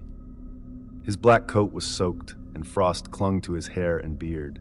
We sat him near the fire, where he thawed slowly, shivering as he sipped the hot tea Mom made him. "Thank you," he murmured, his voice hoarse. "I thought I was done for out there." His name was Daniel, and he had come to the area to spend some time alone in a cabin about a mile from ours. He told us he'd gone hiking earlier that day and had the unnerving sense that someone was following him. "At first, I thought it was just my imagination," he said, staring into the fire. "But then I saw him, a man dressed in black just like me. He didn't say anything. He just stood there watching." A silence hung in the air, heavy and suffocating. None of us spoke as he continued. I tried to shake him, but no matter which way I went, he followed. And then there were more. 2 figures stepped out of the woods. I couldn't see their faces. They were too far, and the snow was coming down hard, but I knew they were looking at me. Daniel's hands trembled as he set his mug down. That's when I ran. The storm got worse, and I couldn't find my way back. Then I saw your lights. My father, always practical, assured him that he could stay the night. "We'll help you find your cabin in the morning," he said. The next morning, the storm had eased, and we ventured out to help Daniel find his cabin. Outside, the snow was untouched except for the trail of footprints leading to the porch. But there was something odd about them. Another set of tracks veered off towards the trees, circling the cabin like a predator sizing up its prey. After about an hour of searching, we finally found Daniel's cabin. It was eerily similar to the abandoned one we'd seen on our hike, but at least this one looked lived in. Daniel thanked us profusely, and we left him to settle back in, his relief almost palpable. That night was our last in the cabin. The vacation had been strange, and I was looking forward to leaving. After dinner, we gathered around the fire, the conversation light and cheerful. Around 1 a.m., we all decided to head to bed. I had just pulled the blanket over me when I heard it, a soft, deliberate knock at the front door. My heart leaped into my throat. At first, I thought I'd imagined it, but then it came again. I wasn't the only one who heard it. Soon, we were all huddled in the living room, staring at the door. "Don't open it," Dad whispered, his voice firm. He reached for the handgun he always carried for emergencies. "Go away," he barked. "I have a gun and I'll use it." The knocking didn't stop. It grew louder, more insistent, like more than one person was on the other side. We could hear faint whispers, too low to make out the words, but unmistakably human. Finally, Dad flung the door open and fired 2 shots into the night. The sound was deafening in the stillness, and for a moment, everything went silent. Then the whispers returned, closer this time. The rest of the night was a blur of fear. We stayed up, huddled together in the living room, the gun in Dad's lap. No more knocks came, but none of us could shake the feeling that we were being watched. At dawn, we packed up and left the cabin, the once magical snow now feeling oppressive. As we drove away, I glanced back at the cabin, half expecting to see figures standing in the trees. But there was nothing, just the snow and the silence. Before we get into the next story, if you come for the first time, please make sure to subscribe to our channel and press the bell icon for upcoming scary stories. We need your support. Please share these stories with your friends and family. Thanks.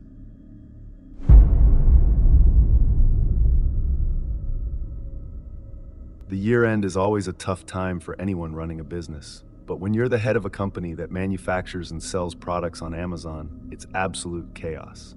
With dozens of employees to oversee and a long list of tasks to complete, I rarely got a moment to myself during the final stretch of December. Normally, I'd get home by 5 p.m., but on the night of December 31st, I stayed late to close the books for the year. By the time I locked up my office and stepped outside, it was already past 1 a.m. The wind howled through the streets, and the snowstorm that had been brewing all evening was now in full force.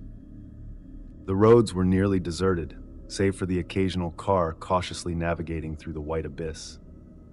As I drove slowly, my headlights cut through the snow, revealing a desolate road ahead. That's when I saw him, a man lying motionless in the snow, just off to the side of the road. My first thought was hesitation.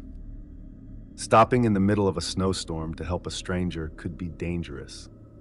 What if it was a trap? But then I thought about the conditions. He wouldn't survive out here much longer. I couldn't just drive past and leave him to die. I pulled over and rushed to his side. He was barely conscious, his face pale and lips blue. His clothes were tattered, offering little protection from the bitter cold. I struggled to lift him into my car and immediately cranked up the heat as I sped toward the nearest hospital.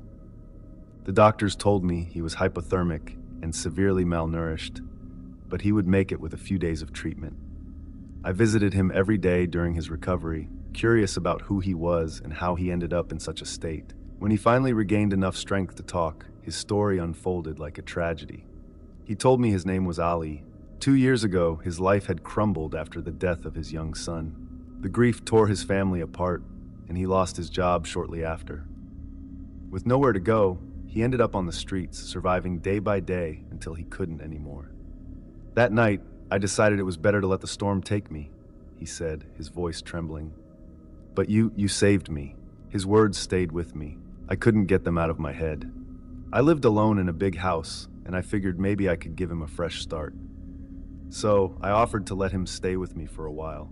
At first he hesitated, but with some encouragement, he accepted. Having Ali around wasn't as awkward as I thought it might be. He was quiet, kept the house tidy, and seemed genuinely grateful. Over the weeks, we talked more, and I started to see the person behind the hardships. He was intelligent, kind, and willing to work hard to get back on his feet. One snowy evening, I came home after a particularly long day at work. The front door was wide open. My heart sank. I rushed inside, expecting the worst. The house was eerily quiet, and nothing seemed out of place at first glance. I immediately thought Ali had taken advantage of my kindness and stolen something valuable. But as I checked room after room, I found everything exactly where it should be. Relief mixed with confusion. If nothing was missing, then where was Ali? Just as I was about to call him, there was a knock at the door. I opened it to find him standing there, panting and visibly shaken. "You're not going to believe this," he said, his breath visible in the cold night air. Ali explained that he had been asleep upstairs when he heard noises coming from downstairs. At first, he thought I had come home early, but when he heard glass shattering he realized something was wrong. I crept downstairs and saw two men in masks rummaging through the living room, he said. My blood ran cold as he continued. I remembered you kept a gun in the cabinet, so I grabbed it and yelled at them to leave. They panicked and ran out the door, jumping into a van parked down the street. I tried to chase them, but they were gone before I could get a license plate. The idea of strangers breaking into my home was terrifying, but knowing Allie had been there to scare them off was a relief. I'm sorry about the door, he added, looking genuinely apologetic. I couldn't leave it open while I chased them. That night I realized just how much Allie had changed. He wasn't just some homeless man I had picked up off the street. He had integrity, courage, and a strong sense of right and wrong. The next day, I sat him down and offered him a job at my company. At first, he was hesitant, saying he didn't want to take advantage of my kindness, but I insisted. I told him this was his chance to rebuild his life. He started in a small role, handling inventory and assisting with deliveries. But it didn't take long for his natural skills and work ethic to shine. Within a year, he had worked his way up to manager, overseeing a team of employees with precision and care. Looking back, that snowy night changed both of our lives. For Ali, it was a second chance to build something meaningful. For me, it was a lesson in empathy and the unexpected rewards of helping someone in need. Ali still works at my company, and he's one of the most trusted people on my team. Every New Year's Eve, we make it a point to celebrate together, a reminder of how far we've both come since that fateful night in the storm.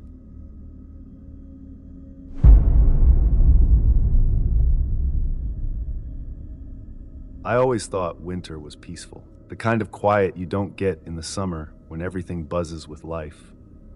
Snow muffles sound, it turns the world soft and slow. That's why I agreed to house sit for my uncle in the mountains. It was supposed to be peaceful. It wasn't. The storm started in the afternoon, just as the sun dipped behind the mountains. At first it was kind of nice, light flakes falling in lazy spirals. I was standing by the window, sipping coffee, watching the snow settle over the ground like a fresh coat of paint. The world outside was white and clean, perfect in a way that only winter can make it. By 6 o'clock, the wind picked up. The flakes weren't drifting anymore. They were slamming against the windows in angry bursts. I could hear the wind whistle through the cracks in the old wooden frame of the cabin. It was loud, like something alive was out there howling to be let in. Uncle Greg's cabin was small. Cozy, he called it, though it felt cramped to me. It had one bedroom, a kitchen with just enough space for a tiny table, and a living room with a stone fireplace that hadn't been used in years. The walls were lined with bookshelves filled with dusty paperbacks and weird knickknacks, wooden carvings of animals, rusty tools, and jars filled with things I didn't want to think about. I lit a fire in the fireplace, more for comfort than warmth. Uncle Greg had warned me not to rely on it. Chimney hasn't been cleaned in years, he said, his voice crackling over the phone. Might as well burn the cabin down if you light it for too long. By 8, the storm was in full swing. The windows rattled in their frames, and the wind screamed like a wounded animal. The power flickered once, then twice, before going out completely. The only light came from the fire, its flickering glow casting strange, shifting shadows on the walls. That's when I heard the noise. At first, I thought it was just the wind. A low, keening sound, barely audible over the storm. But then it came again, closer this time, and distinct. It wasn't the wind. It was a voice. "Help me." I froze. The voice was faint, but it cut through the storm like a knife. I stood there, heart pounding, straining to hear over the wind. For a moment, there was nothing but the roar of the storm. Then again, "Help me, please." It was coming from outside. Every instinct screamed at me to stay put. The storm was bad. Stepping outside could mean getting lost in the snow, freezing to death before I could find my way back. But the voice sounded desperate, like whoever it belonged to was barely holding on. I grabbed a flashlight from the kitchen drawer and pulled on my coat and boots. The moment I opened the door, the wind slammed into me, nearly knocking me off my feet. Snow whipped around me, a blinding wall of white that swallowed everything beyond a few feet. "Hello," I called, my voice swallowed by the storm. "Over here," the voice answered, faint but clear. I stumbled forward, one hand clutching the flashlight, the other shielding my face from the wind. The cold was like a living thing, clawing at my skin, seeping into my bones. The voice led me into the woods behind the cabin. The trees loomed like shadowy giants, their branches heavy with snow. The beam of my flashlight cut through the darkness, revealing nothing but more trees and falling snow. "Where are you?" I shouted, my voice trembling. "Here." The voice was closer now, just ahead. I pushed forward, the snow dragging at my boots like quicksand. Then suddenly the ground gave way beneath me. I fell, the world tilting as I tumbled down a steep slope hidden beneath the snow. I landed hard, the impact driving the air from my lungs. For a moment I lay there, gasping, staring up at the swirling snowflakes. When I sat up, I saw it. At first I thought it was a person, a figure crouched in the snow, its back to me. It was thin, too thin, its limbs unnaturally long and spindly. Its skin was pale, almost translucent, and it was naked despite the cold. "Hello," I said, my voice barely a whisper. The figure turned slowly, its movements jerky, like a puppet on tangled strings. Its face was wrong. The features were stretched and distorted, as if someone had tried to mold a human face out of clay and gotten it all wrong. Its eyes were too big, black and empty, and its mouth was a gaping hole filled with sharp, jagged teeth. "Help me," it said, its voice no longer faint. It was loud now, echoing in my head, drowning out the storm. "Help me." I scrambled backward, my hands clawing at the snow, my heart hammering in my chest. The thing tilted its head, watching me with those empty black eyes. Then it started to crawl toward me, its movements inhuman, spider-like. I tried to scream, but no sound came out. The flashlight slipped from my hand, the beam cutting through the darkness as it rolled away. The thing was almost on me, its long, bony fingers reaching out. I lashed out blindly, my hand closing around a rock half buried in the snow. I swung it with all my strength, the impact jarring my arm. The thing let out a shriek, a high-pitched, inhuman sound that made my ears ring. It recoiled, giving me just enough time to scramble to my feet. I ran. I didn't know where I was going. I couldn't see through the snow, couldn't hear over the wind. But I ran anyway, my legs burning, my lungs screaming for air. Somehow I made it back to the cabin. I slammed the door behind me, locking it and shoving a chair under the handle for good measure. The storm raged outside, but the cabin was silent.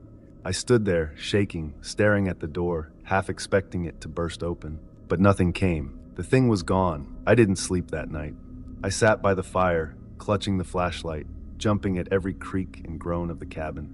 When morning came, the storm had passed. I went outside, hoping the daylight would make everything feel normal again. But the snow outside the cabin was untouched. No footprints, no sign of a struggle. It was like nothing had happened.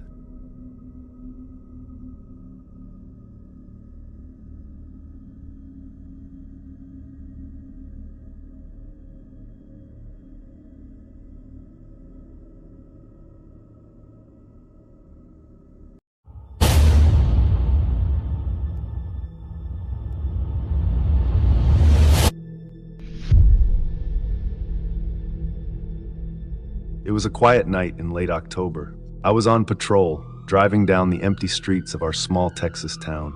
The air had that heavy, dead feeling that came in the early hours. Not much ever happened in our town after midnight, just the occasional bar fight or wandering animal.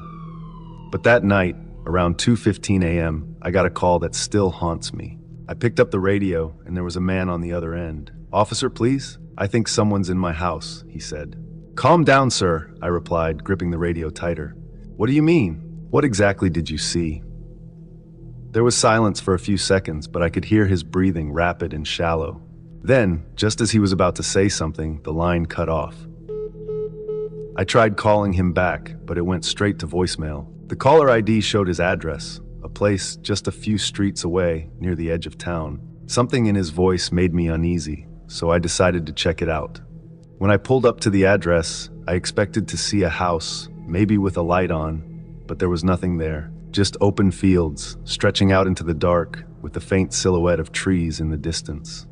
The only house I could see was farther down the road, a small farmhouse with a single light flickering on the porch. I double-checked the address. It was right, no doubt about it. I should have seen a house there, but there was only empty land, quiet and dark. Feeling a strange pull, I decided to walk up to the farmhouse, thinking maybe they knew something. I knocked on the door, and after a few moments, a young man answered. He looked tired, confused, and not like he'd made any desperate phone calls. "Can I help you, officer?" he asked, squinting at me through the dim light. "Sorry to bother you," I said, trying to sound casual, though my nerves were on edge. "I got a call from this address, or close to it." The caller sounded like he was in trouble, but I can't find any other houses around here. "Do you know if anyone else lives nearby?" The man frowned and shook his head slowly.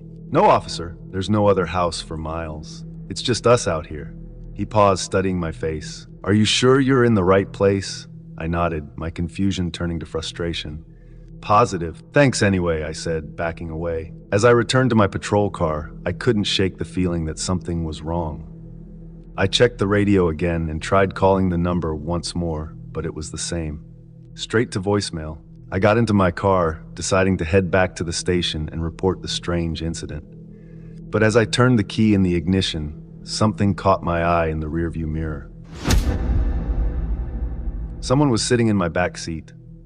I could only make out a faint outline, a figure hunched forward, eyes glinting in the darkness. My heart hammered as I tried to stay calm, reaching for the radio to call for backup. But before I could, I felt a sharp blow to the back of my head. Pain exploded behind my eyes, and everything went black. When I came to, I was lying in a hospital bed. The harsh white lights above me stung my eyes, and my head throbbed with every heartbeat. I tried to sit up, but a nurse hurried over, gently pushing me back down. "Take it easy, officer," she said. "You had a rough night." I looked around disoriented, memories flooding back in fragments. The call, the empty field, the figure in my car. It all felt like some twisted dream, but the pounding in my head told me it was real. A couple of my fellow officers came in a few minutes later, relief mixed with concern on their faces. "We found you unconscious in your patrol car near that old farmhouse," one of them explained. "No sign of anyone else around. Just you, lying slumped over the steering wheel. What about the man in the back seat?" I asked, my voice barely above a whisper. "Did you see him?" They exchanged uneasy glances, and one of them shook his head. "There was no one else, just you." We searched the whole area and even checked with the farmhouse. They said they hadn't seen anyone suspicious. I lay back, feeling cold and hollow. But I saw him. I know I did. They didn't argue with me, but I could tell from their faces that they didn't believe me. And maybe in some small way, I didn't believe it either. It was like trying to hold on to smoke. The harder I tried to recall his face, his features, the more they slipped away. In the days that followed, I tried to shake off the experience, to write it off as a trick of the mind, maybe the result of exhaustion or stress. But every time I closed my eyes, I could see that shadowy figure in my back seat, those glinting eyes watching me in the mirror. No one ever called from that address again. When I looked it up later, there was no record of any house there, no phone number registered to that area, just a patch of empty land that had been abandoned for decades. I've been back to that spot a few times since, unable to let it go, hoping to find some kind of answer. But every time, it's the same silent field, the same empty stretch of road. Before we get into the next story, if you come for the first time, please make sure to subscribe to our channel and press the bell icon for upcoming scary stories. We need your support. Please share these stories with your friends and family. Thanks.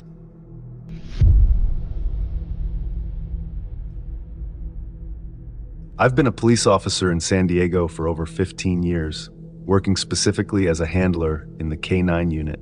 In that time, I've seen my share of difficult days. The job is tough, and some moments push you to your limits. But one particular day stands out, showing me how terrifying this work can be. It was a little after noon on March 3rd, 2022, when the Sheriff's Department received an urgent request.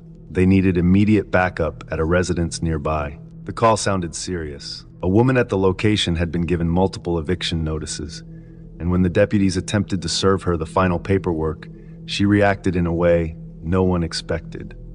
They said she had come to the door holding a large knife, her face cold and unyielding. When they tried talking to her, she slammed the door shut, barricading herself inside. Her aggression sent up alarms, and soon, officers from our department, including myself and the K-9 unit, were dispatched for reinforcement. When we arrived, I could feel the tension thick in the air. The building was an older apartment complex with narrow hallways and walls that seemed to press in, trapping sounds and shadows alike. My heart pounded with a familiar, tense anticipation. We were told to wait outside the apartment lobby with the K9s, ready to enter if things escalated. I gripped the leash tightly, feeling my dog's muscles tense, sensing the tension as I did. A few minutes later, we were called in as a less lethal option, just in case the situation needed de-escalating. By the time we entered the unit, the deputies had already broken down the door, splintering it inwards. I stepped in cautiously, my eyes scanning the dim apartment. The air was stale and heavy, and there was a faint smell of something burnt or metallic. As we moved down a narrow hallway toward a partially opened door, I could see her, standing there in the shadows, her gaze fixed on us with a chilling intensity. The other officers, led by a deputy named Jason, were shouting commands for her to come out with her hands up. She didn't respond, didn't even flinch, as if she were immune to fear or reason.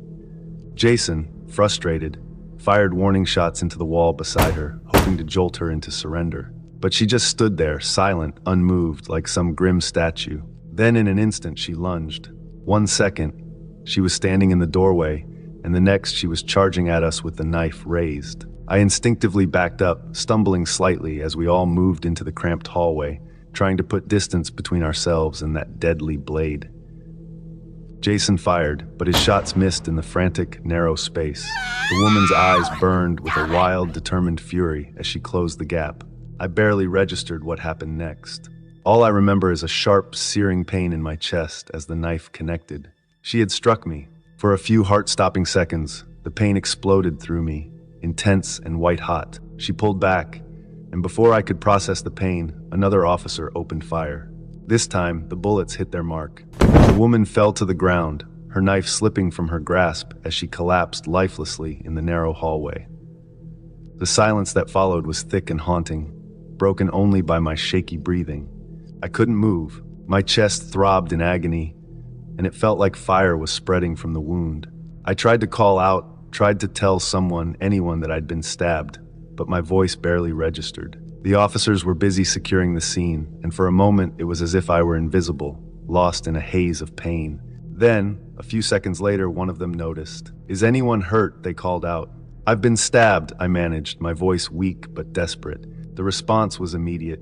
They got me out of there fast, helping me down the stairs and into an ambulance. The ride to the hospital was a blur of sirens and the distant voices of paramedics. I lay there, staring up at the ceiling, feeling the weight of everything that had just happened. I knew I was going to survive. I could tell the wound wasn't fatal, but the pain was something I'd never experienced before, a reminder of just how close I'd come to not making it out. At the hospital, the doctors worked quickly, treating the stab wound and stabilizing me. They told me I was lucky, that the knife had missed anything vital. It was surreal hearing those words, knowing how close I'd been to a very different outcome. Not long after, I was released, patched up but forever marked by that day. In the days that followed, I learned more about the woman who had attacked us. Her name was Yan Li, 47 years old. She'd been dealing with eviction notices for some time, refusing to leave despite repeated warnings. The day before, she had even threatened a maintenance worker with a knife. Her resistance had escalated to the point where it became a lethal confrontation.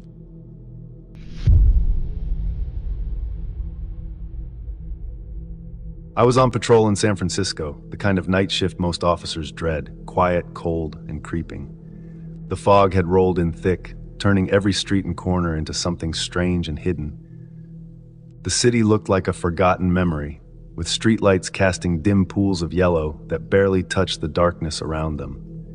The radio crackled with nothing important, the usual hum of uneventful updates. Around 2 a.m., I was making my rounds on a lonely stretch of residential street when I noticed a house on the corner, set back from the road. It looked like it hadn't been touched in years. The windows were dark, some broken, with peeling paint that made the whole place look like it was slowly crumbling. From my car, I could just make out something in the upstairs window. A shadow? A figure? It was hard to tell through the murk. I got out of the car, curiosity pulling me closer, eyes locked on that upstairs window. I couldn't make out any details, but the figure seemed motionless, like a statue trapped behind dirty glass. I squinted, trying to get a clearer look, but it was still quiet. Just as I was about to turn back to the car, a scream shattered the silence. It came from the house, echoing down the street and making the air feel even colder. It wasn't an animal or a stray noise, it was a scream, human and raw. My first thought was trouble. Maybe some criminal was hiding out, maybe someone was hurt. I knew it was risky, but I couldn't ignore it. I reached for my flashlight and radioed in that I was investigating a disturbance. Then I headed up the cracked walkway to the front door. The house loomed over me, each window looking like an empty eye, staring and watching. The front door creaked open easily as if it had been left that way. The smell hit me first. Old wood, mildew, and a hint of something metallic like rust or maybe old blood. The house was silent, as if it waiting for me to make the first move. My flashlight cut through the darkness, illuminating broken furniture, torn wallpaper, and a thick layer of dust that covered everything. It was clear no one had lived here in years, yet someone or something was here tonight. I moved cautiously, every step echoing through the empty rooms. Each floorboard groaned under my weight, sounding like faint whispers in the quiet. I kept my focus on the stairs, leading up to the second floor where I'd seen the shadow. Something told me that whatever I was looking for was up there. The stairs were steep and narrow, barely sturdy enough to hold me. As I reached the top, the air grew colder, thicker, and heavier. My flashlight caught sight of the door to the room with the window slightly ajar. I hesitated, listening. Silence. With one steady push, I opened the door.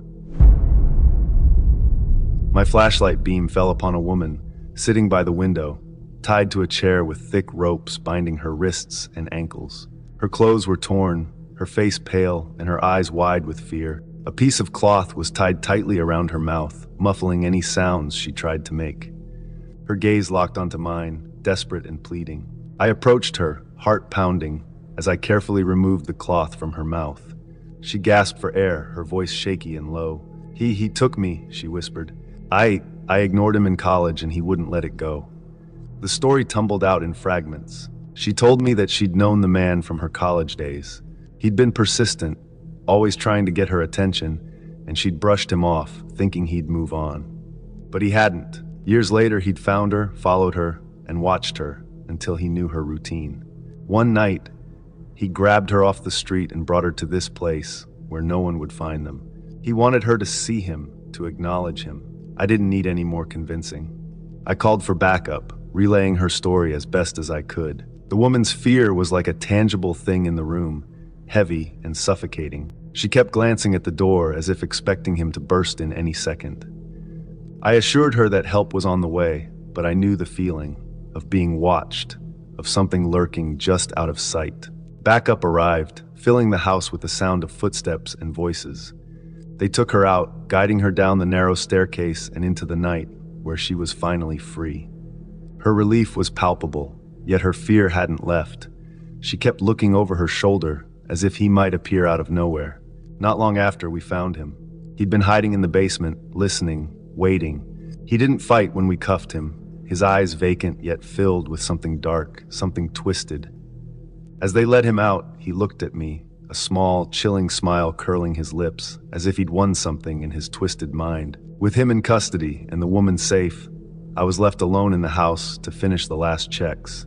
The quiet had returned, the kind of quiet that seemed to cling to the walls. I couldn't shake the feeling that the house was still watching, that it had absorbed the fear and hatred that had unfolded here over the years. I wondered how many stories like this it held, how many secrets had sunk into its walls, waiting for someone like me to uncover them.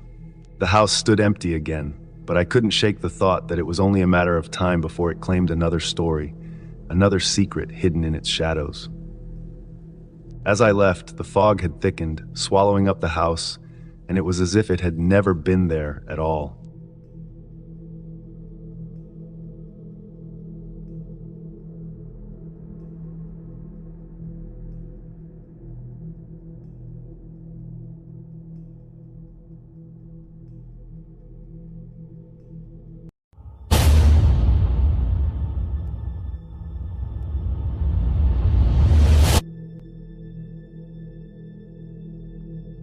I work for a small tech company and get along pretty well with my boss, Dave.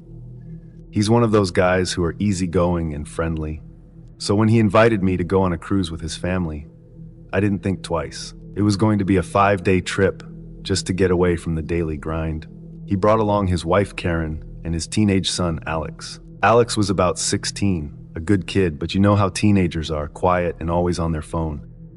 The first few days of the cruise were amazing. The food was great, the weather was perfect, and we had a good time exploring the different stops. There was plenty to do on board: swimming pools, game rooms, shows. Alex mostly kept to himself, hanging around the pool and meeting a few other kids his age. Everything seemed perfect. Then one night, things took a dark turn. I remember going to bed around midnight. My cabin was a couple of doors down from Dave's family suite. I was pretty tired after a long day in the sun, so I fell asleep quickly. The gentle rocking of the ship made it easy to drift off. At around 1:30 a.m., I was jolted awake by a loud knock on my door. Groggy and confused, I stumbled out of bed, wondering what was going on. When I opened the door, there was Dave, his face pale, his eyes wide with panic. "Has Alex come back to your room?" he asked, his voice trembling. "What? Why would he be here?" I replied, rubbing the sleep from my eyes. Dave looked at me with a mix of fear and confusion. He never came back to our room after dinner. We thought maybe he crashed here or with one of the other teens.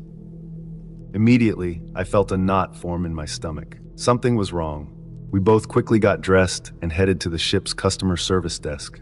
Dave's wife, Karen, had already called them, but now we needed to make sure a full search was underway. They took it seriously, of course. A teenager missing on a cruise ship? That's no joke. Within minutes, they announced a search over the loudspeaker, and a team of staff started combing the decks. The ship was massive, like a floating city, so finding someone on it wasn't an easy task. We searched everywhere: the pool deck, the restaurants, the game rooms, the theaters, but there was no sign of Alex. As the hours passed, panic set in. I could see it in Dave and Karen's faces, and to be honest, I was feeling it too. This was supposed to be a fun, relaxing trip. How did it turn into a nightmare so fast? By 3 a.m., the ship's crew suggested we start checking some of the closed-off areas, the empty rooms and parts of the ship that weren't being used. It was a long shot, but at that point we were desperate. We split into groups, each of us assigned to a different part of the ship. I ended up with one of the ship's security guards, a big guy with a stern face. We started going through the empty rooms, one by one. Most of them were completely dark, the lights off, the beds made. It was eerie how quiet it was. The only sound was the hum of the ship's engines in the background. Then, just as we were about to call it quits, we opened a door and found him. Alex was sitting on the floor, his hands tied behind his back with rope, his mouth gagged with a dirty cloth. His eyes were wide with terror. For a moment, I couldn't believe what I was seeing. It was like something out of a horror movie. We rushed to untie him, and as soon as the gag was out of his mouth, he started crying. He was shaking and his face was pale. He told me not to say anything," Alex stammered, barely able to get the words out. "He said if I told anyone, he'd kill my family." "Who?" I asked, my heart pounding. "Who did this to you?" Alex looked around nervously, as if the man might be standing right behind us. "A man dressed in black. He grabbed me when I was walking back to the room. He dragged me in here and tied me up." The fear in his eyes was unmistakable. This wasn't some prank or misunderstanding. Someone had deliberately taken him and threatened him. And that someone was still on the ship. We immediately called security, and they locked down the area. They started reviewing security camera footage, trying to find any sign of the man Alex had described. Meanwhile, Dave and Karen were beside themselves with relief and terror. They couldn't believe what had just happened to their son. Then things took another unexpected twist. The next morning, after hours of reviewing footage and interviewing staff, security identified a suspect. It was someone we all knew, a guy from our company. I couldn't believe it. He was just a quiet guy from the accounting department. We'd had drinks with him the night before, and he seemed completely normal. But there he was, caught on camera, lurking around the empty parts of the ship, following Alex. When security brought him in, he didn't even try to deny it. He just sat there, staring at the ground as they cuffed him and handed him over to the authorities at the next port. It turned out he had some sort of grudge against Dave.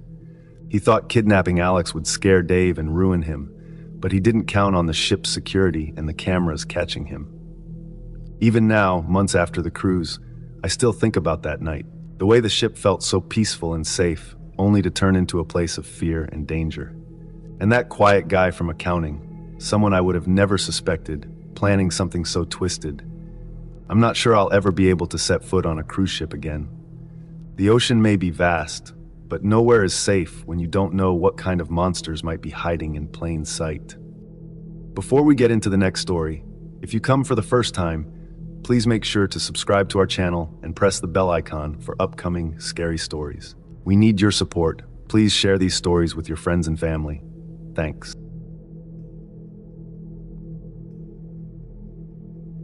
I was 13 years old when my family decided to go on a trip to Antarctica. It was a big deal because we were traveling on a huge cruise ship, and I had never been on one before. I remember feeling excited, my mind buzzing with thoughts of the icy landscapes and the idea of exploring such a large ship. There were so many things to see, and I couldn't wait to check them out. My family and I spent our days enjoying the ship's activities, but as night fell, things became quieter, calmer, almost eerie in the stillness. There was something about the vastness of the ship at night that made it feel almost alive. One night I couldn't sleep. I looked at the clock next to my bed. 2 a.m. The ship was silent, apart from the occasional creak and groan as it moved through the water. My parents and little sister were fast asleep in our cabin. The quietness felt heavy, like it was pressing down on me. I decided that this would be the perfect time to explore the ship by myself. I didn't think I'd get into any trouble. After all, how much could happen on a cruise? I slipped out of bed, careful not to make any noise, and quietly opened the cabin door. The hallway outside was dimly lit, and the long corridor stretched ahead of me like a tunnel. It felt strange to be walking alone at this hour, but I was too curious to turn back.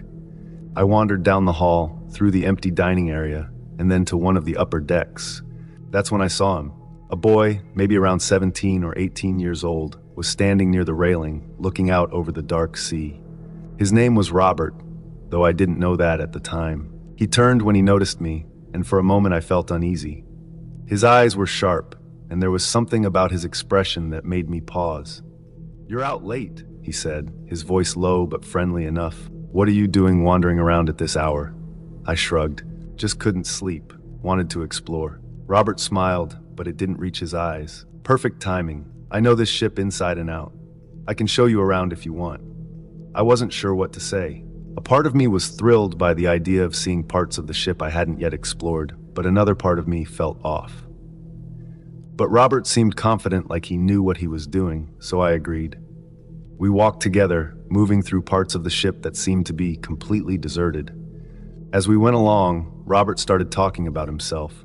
He told me that he had been on the cruise for weeks, traveling from one place to another. He said he knew all the secrets of the ship, the places where no one went, the best spots to hide if you didn't want to be found. At first I thought it was cool. Who wouldn't want to know all the hidden places on a ship this big? But then his stories started to get darker. He talked about sneaking into passengers' cabins when they weren't there, stealing things just for the thrill of it. He even laughed as he described taking a wallet from a man who was fast asleep by the pool. I remember feeling uncomfortable as he spoke. His grin widened as he told me about the rush he got from doing bad things, like robbing people for fun. He talked about how easy it was to get away with it on a cruise. Everyone was on vacation, no one was paying attention. "I could teach you," he said, his voice dropping to a whisper. "We could be a team. You'd never get caught." That was the moment I knew I had to get away from him. My heart was pounding and my hands were sweaty. This wasn't the kind of adventure I wanted. I just wanted to explore the ship, not get mixed up in something bad. I made some excuses about being tired and needing to get back to my cabin.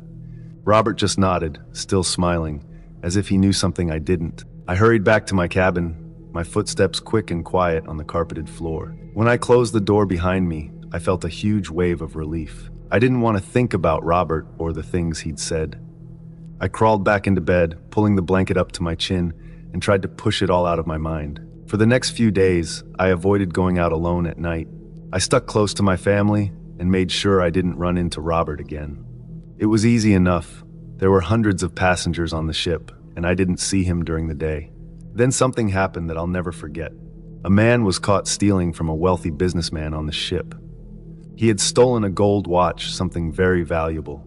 I overheard some of the adults talking about it, saying that the thief had been arrested and was being held by the ship's security until we reached the next port. My heart sank when I heard them mention the thief's name. It was Robert. If I had stayed with him that night, if I had accepted his offer to team up, I might have been caught too. I couldn't believe how close I had come to getting involved in something terrible. I was lucky, so lucky that I hadn't listened to him. The rest of the trip felt different after that. The excitement I had felt at the beginning was gone, replaced by a quiet unease. I stayed with my family and made sure I was never alone again. The cruise was beautiful and the sights were incredible, but I couldn't shake the feeling that I had narrowly escaped something very dangerous. I never saw Robert again after he was arrested, and I was glad.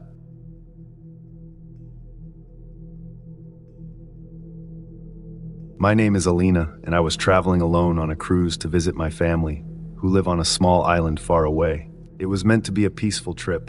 I had been looking forward to this journey for weeks, imagining the cool ocean breeze and quiet days at sea. But something happened that I'll never forget, something that still makes me feel uneasy whenever I think about it. It was my second night on the cruise, and I was already feeling a little unsettled.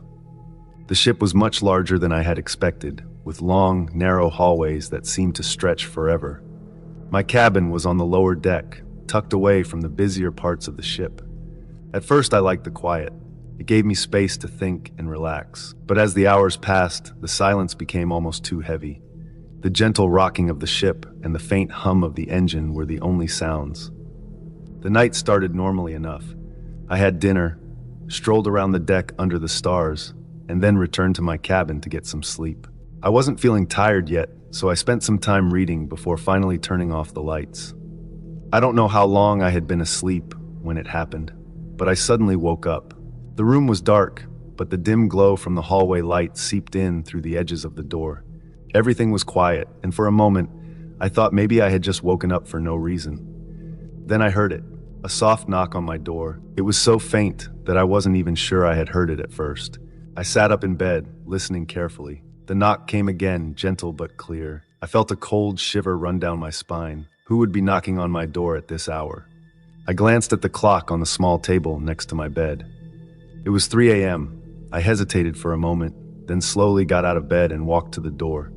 My hand hovered over the doorknob as I peered through the peephole, expecting to see someone outside. But there was no one. The hallway was empty, silent, except for the distant creaking of the ship. My heart began to race as I opened the door slightly, just to be sure. I looked both ways down the hall, but no one was there. I stood there for a few seconds, feeling uneasy. Maybe it was just a prank, I thought. Maybe someone had knocked on the wrong door by mistake. I closed the door, locked it, and went back to bed, trying to shake off the strange feeling that something wasn't right. But sleep didn't come easily. I lay there in the darkness, staring up at the ceiling, listening to the soft creaks and groans of the ship. My mind kept drifting back to the knock. I couldn't stop thinking about it. And then something else happened. I was lying on my side, facing the wall, when I felt like someone was watching me. It was an odd feeling, one I couldn't explain. My body froze, and I slowly turned my head to look around the room. That's when I saw him. There, standing in the corner of my room, was a man, or at least, it looked like a man. He was tall and shadowy, his features hard to make out in the dim light. But I could see his eyes. They were dark and hollow, and they were staring directly at me. He didn't move, didn't say a word. He just stood there watching me. My heart pounded in my chest, and I could barely breathe. I wanted to scream, but the sound caught in my throat. I couldn't take my eyes off him, frozen in terror. It was like my body refused to move. Finally, I gathered enough courage to leap out of bed. I didn't care about anything else. I had to get out of that room. I bolted for the door, fumbling with the lock before pulling it open and running out into the hallway. I didn't stop running until I reached the lobby, where a few of the cruise staff were still awake. I was shaking, gasping for breath, and when I told them what had happened, they immediately sent security to check my room. I followed them back, staying a few steps behind, my heart still racing. When they opened the door, the room was empty. There was no one there. The man, the shadowy figure I had seen, was gone. The security team tried to assure me that it was probably just a dream, or maybe I had imagined it.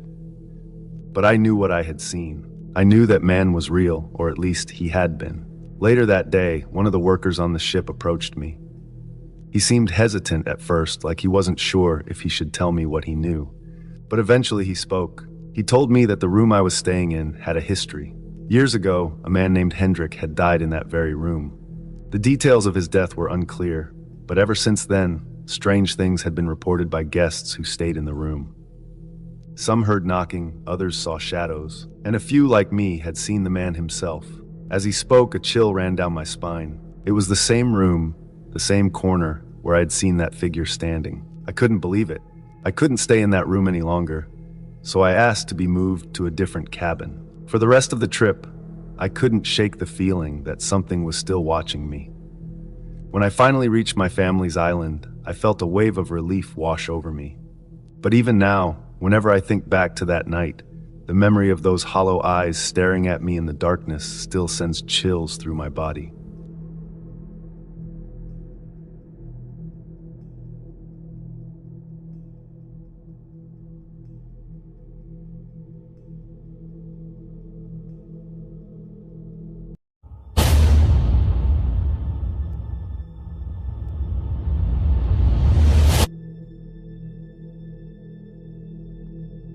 It was October 31st, Halloween night, and the streets of New York City were filled with kids and parents, everyone buzzing with excitement. The air had that crisp chill of autumn, and you could hear laughter, excited chatter, and the crinkling of candy wrappers. My best friend Steve and I were dressed up. Steve was a vampire with fake blood dripping from his mouth, and I was a skeleton with white paint smeared on my face. We were 10 years old, just old enough to trick or treat without our parents hovering nearby. We'd hit up a few houses on our block and scored a pretty good stash of candy when we decided to head over to another street. It was darker there, but we didn't mind. We'd always been told to stay where there were lots of people. But tonight was Halloween. It felt like the rules didn't apply. The further we went, the fewer trick-or-treaters we saw, and the night got a little quieter, except for the occasional rustle of leaves underfoot.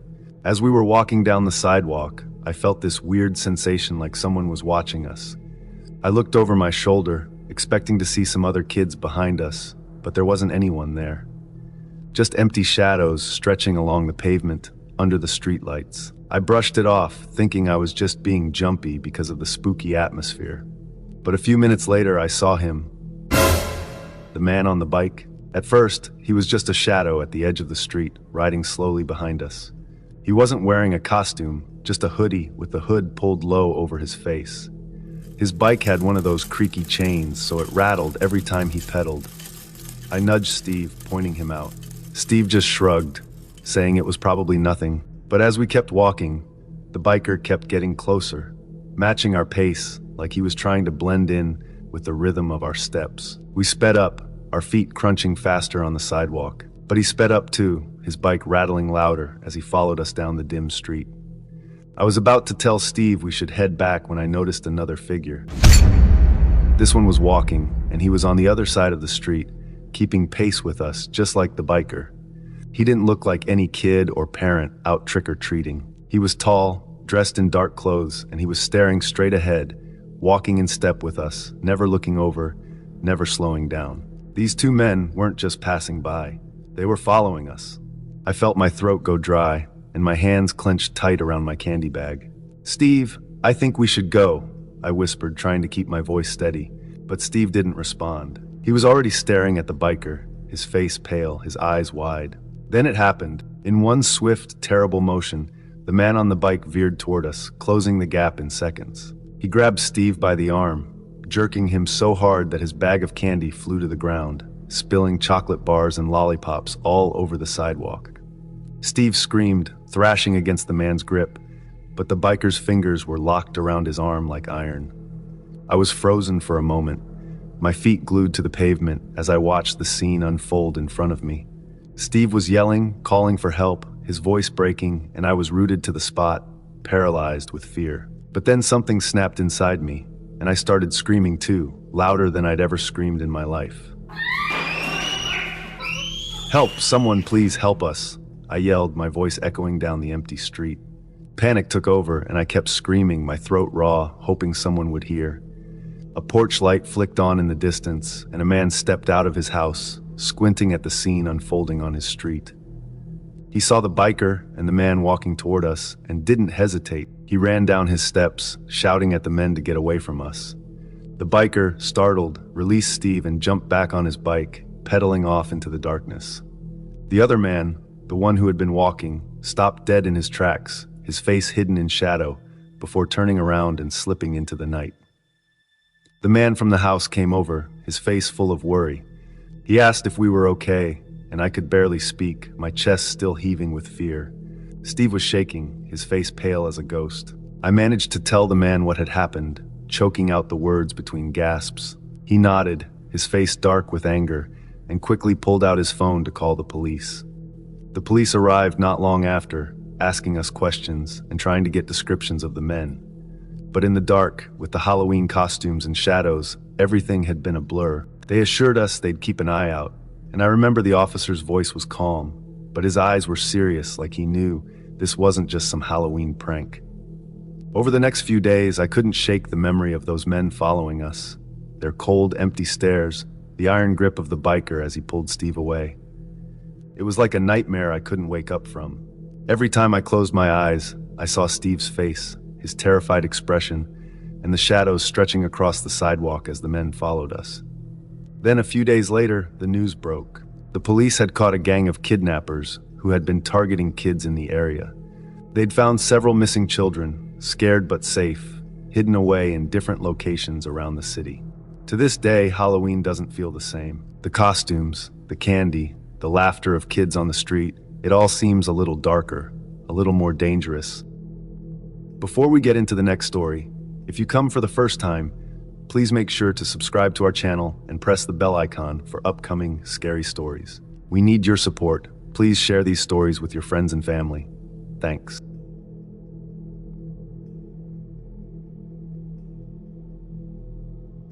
It was October 8, 2012. I was 29 years old. I had just started working at an ancient movie theater on the Oregon coast. I had wanted to work in a movie theater since I was young, even though it had this dank and unsettling feeling. I just shook it off as a cool, nostalgic place. Working at a movie theater meant working late, and it made me laugh when other employees would ask for the opening shift. Recently, I was given the responsibility of building the films. Back then, the movies came in 35mm format, often in 4 different reels. It was not easy work to put them together. We had an upstairs that we called the booth, where we had 6 projectors, nothing digital in this theater. I usually started by gathering all the tags, the film cutter, and every other tiny detail needed to be ready. If you didn't put the film together correctly, you'd likely watch the start of a movie in the middle or miss the end. My responsibility was to do a full quality check after building the film, and I got paid to watch the entire movie if I was the one who built it. By the time I finished building the movie, it was around midnight. My boss trusted me enough to be alone in the theater after she left. I spent about another 45 minutes moving the reels onto a plate for viewing. Bear in mind that these reels could weigh up to 300 pounds, and I'm not that big of a guy. After MacGyvering this thing, I felt a tiny shiver. Trust me, at night with the lights turned off, this place could be terrifying, with the old building making noises. I decided to check all the exit doors and entrances, as I had heard stories about previous employees encountering homeless people walking in at night. Everything was locked up tight. The movie I was previewing that night was Sinister with Ethan Hawke. All I knew about the film was that it was a horror movie. I had watched plenty of horror movies in that theater by myself at this time. I threaded the film, which was extremely technical, and hurried down so I wouldn't miss the trailers. After about 10 minutes, I started feeling very cold. This was quite an old theater with a really poor HVAC system. I distinctly remember turning up the heat, knowing it was the only theater where the HVAC unit worked. I went upstairs to check quickly, and it showed that the heat was on. Instead of fiddling with it, I just took out the batteries and turned it off. I'd rather be somewhat cold than very cold because of the weather outside. After half an hour of the film, I realized there was still cold air, not just blowing on me, but around me. I shrugged it off and continued watching. This is where I encountered the 3 spirits in this building. If you've seen the movie Sinister, you will recognize this part. I was at the horrifying scene where the whole family is tied up on the lawn and a lawnmower goes over each of their heads. The auditorium suddenly had this vapor of dread. It felt like it was underneath the seats, moving. I don't spook easily, And I have many other stories, not just about this theater, but many other spots throughout the coast. I just brushed it off, thinking the movie was scaring me. After about 20 minutes, in my peripheral vision to my right, I noticed someone was there.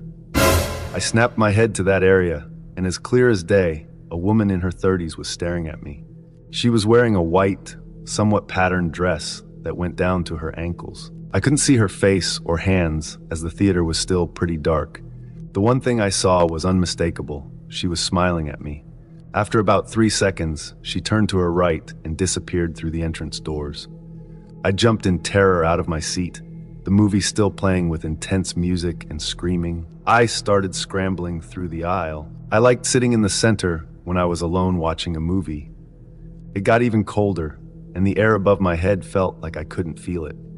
I ran up the aisle, and my legs started feeling wobbly. Outside the auditorium was an exit on the left-hand side. I threw myself into the guide bar, feeling the late-night breeze absorbing the sweat from my brow. The backside of the theater was wide open, with forestry behind it. I went about 200 feet and sat on the sidewalk. Words couldn't describe the whirlwind of fear, confusion, and raw dread that consumed me. The most terrifying part was the realization that I had to go back inside. As everyone else at the theater would say, I had to put the babies to sleep, which meant a daunting journey through the darkened theater to reach the upstairs booth.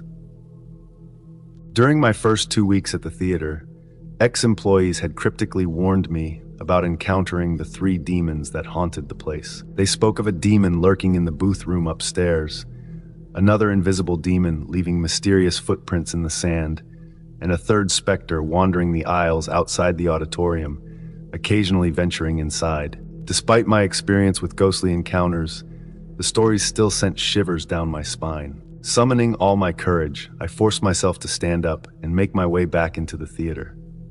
Each step felt awkward and hesitant, like a condemned man walking towards his fate. As I cautiously pushed open the door and re-entered the dimly lit halls, the air felt heavy with an eerie stillness, but the initial sense of paranoia began to subside. Upon reaching the projector room, I swiftly shut down all but one of the projectors. As I approached the 6th projector, knowing one of the demons was said to linger in that area, I hesitantly flicked on the light. To my relief, there was no one there, but as I glanced at the port glass where the film was projected onto the screen, a chilling reflection caught my eye. The face that stared back at me was the embodiment of evil, worn, sunken eyes, and a thin mustache. The sheer terror I felt at that moment propelled me to flee through the darkened booth, racing down the stairs and through the lobby. As I reached the entrance and locked up the building, a sense of relief washed over me. But as I drove away, I couldn't shake the feeling of unease. Looking back at the theater, I noticed a window in Theater 6 where I had left the light on.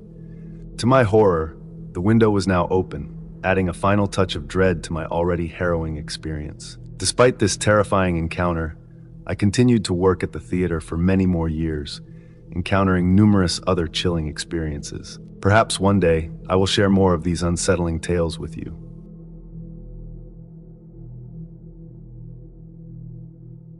I never thought I'd tell this story. People say that time heals, that memories fade. But some memories stick to you, like a burr in your mind refusing to let go. For me, it's what happened on Halloween night 5 years ago. It's the memory of what happened to Jake. Jake was one of my closest friends. We grew up together, went to the same schools, got in the same kinds of trouble. He was the kind of friend you could count on for anything. The kind of friend who'd help you hide a body. And I mean that almost literally, because he had a way of making even the darkest situations seem like a joke. Jake wasn't scared of anything, or at least that's what I thought. That Halloween, we were all excited. Our friend Mark had inherited this old house on the edge of town after his grandparents passed. It was the kind of place you hear stories about, creaky, abandoned for years, with paint peeling off and windows that looked out like empty eyes. Mark decided he'd host a Halloween party there. "Come dressed to scare," he'd said, laughing. I didn't realize how much we'd regret those words. The night started normally enough. A bunch of us crammed into the dusty rooms, dressed as vampires, zombies, and ghosts. The house was filled with fake cobwebs, cheap plastic decorations, and whatever horror props Mark could find. We laughed, told stories, drank too much. The house was alive with energy, even though everything around it was so quiet and dead. As the night wore on, the lights flickered. I thought it was just bad wiring. This place hadn't had anyone living in it for years, after all. But every time the lights dimmed, we felt a strange chill. The kind of cold that doesn't feel right, not the autumn air, but something unnatural pressing in on us. At some point, Mark thought it would be funny to dare everyone to play a game of hide and seek, even though we were all grown. Jake, ever the daredevil, loved the idea. "You'll never find me," he taunted with a grin, disappearing into the dark halls before anyone could count to 10. And so the game began, with everyone scattering across the house, stumbling over broken furniture, creeping through shadows, calling each other's names, and pretending to be spooked. But after about 10 minutes, something changed. I was hiding in one of the back rooms when I heard a loud bang from the direction of the stairs. It was the kind of sound that made everyone go silent. You could tell no one wanted to admit they were scared, but you could feel it. People started whispering to each other, asking, "What was that? And did you hear it too?" Then Jake's voice rang out from somewhere near the front door, but there was something in his voice that wasn't like him. He sounded scared. "Guys, I'm out. I'm done playing," he yelled. "This isn't funny anymore." His voice cracked in a way I'd never heard. We thought he was joking, trying to spook us. But then we heard footsteps, fast footsteps, like he was running. And then, just as suddenly, we heard the door slam open. I ran toward the sound, thinking he was pulling some prank, maybe planning to jump out and scare us. But as I reached the door, I caught a glimpse of him bolting into the woods that bordered the house. Jake was sprinting, looking over his shoulder like something was chasing him. His costume, a cheap werewolf suit, looked almost surreal against the dark trees. "Jake!" I yelled after him, stepping outside, but he didn't look back. He just kept running, disappearing deeper into the blackness. The others came up behind me, looking confused. "What's he doing?" someone asked, laughing nervously. But I didn't laugh. There was something wrong, something that I couldn't shake. We waited, thinking he'd come back, laughing about how he'd spooked us. But the minutes turned to an hour, and then another. By midnight, a feeling of dread had settled over all of us. We called his phone, but it went straight to voicemail.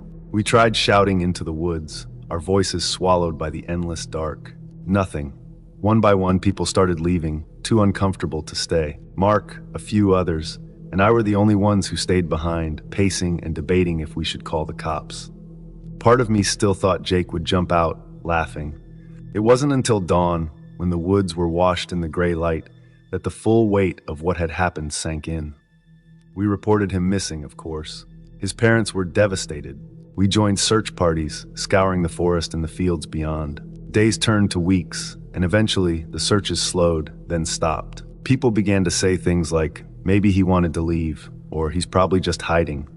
But I knew Jake. He wouldn't do that, not without saying something. Months later, rumors began to spread about that forest.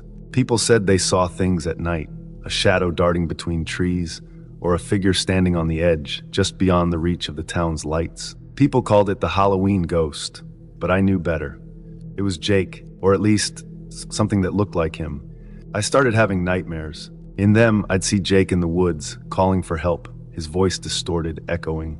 He'd be running, the trees grabbing at him like skeletal fingers. He'd turn, look at me with eyes wide in terror, and then he'd disappear into the shadows. In every dream, he'd be dressed in that ridiculous werewolf costume, frozen in time, trapped in the last memory I had of him. One night, I went back to that house, against my better judgment. The place was abandoned, its windows broken, the rooms filled with dead leaves and silence. I stood at the edge of the woods, heart pounding, and called out, "Jake!" The only answer was the rustling of leaves. But as I turned to leave, I felt a strange chill. And I swear I heard his voice, faint and distant, whisper, "Help me." I bolted, running faster than I ever had. I didn't stop until I was back in my car, gasping for breath, feeling like something had followed me, just out of sight.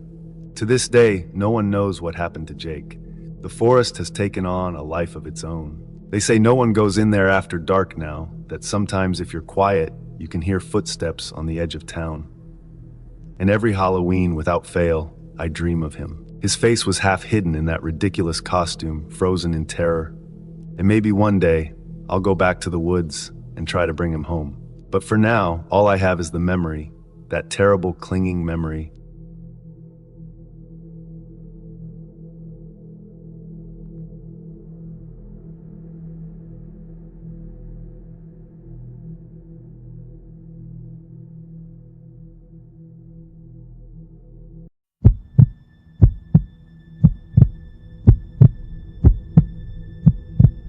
I was in bed one night, feeling tired from a long day at work. My eyes were getting heavy, and I was ready to fall asleep.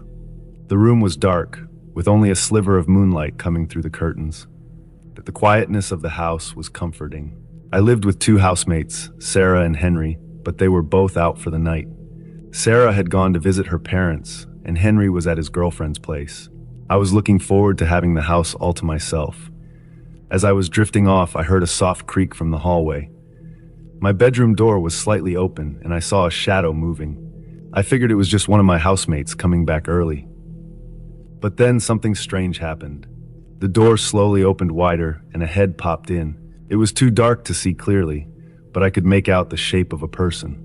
They looked at me for a moment, and then quickly pulled back and shut the door. I was more annoyed than scared. They didn't even knock. I decided to get up and see who it was. Maybe Sarah or Henry had forgotten something and came back. I turned on my bedside lamp, which cast a warm glow in the room, and walked to the door.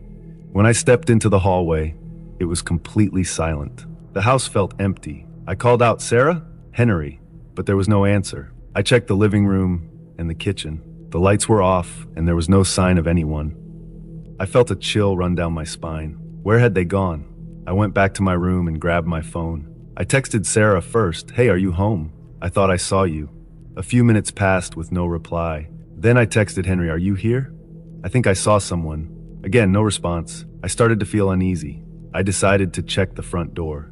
It was locked, just as I had left it. I went to the back door, which was also locked. My mind was racing. If both doors were locked, how did anyone get in? I walked back to the hallway, feeling more nervous with each step. I stood in the hallway, looking around, trying to figure out what to do. Maybe I had imagined it. I was tired, and my mind could have been playing tricks on me. But it felt so real. I decided to check every room, just to be sure. I started with Sarah's room. The door was closed, and when I opened it, everything was in its place. Her bed was made, and nothing seemed out of the ordinary. I moved on to Henry's room. His door was also closed. I opened it and saw his usual mess of clothes and books, but nothing that suggested someone had been there recently. Feeling more anxious, I checked the bathroom and the small storage room. Both were empty. I was starting to doubt myself. Maybe it was just a shadow or my imagination. I went back to my room and sat on the bed. I tried to calm myself down, telling myself it was nothing.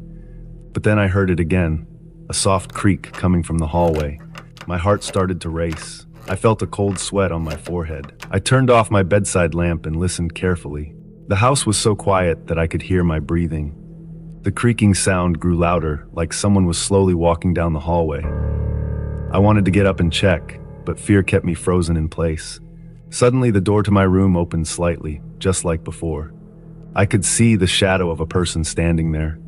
This time, I didn't wait. I grabbed my phone and turned on the flashlight. I pointed it at the door, but there was no one there.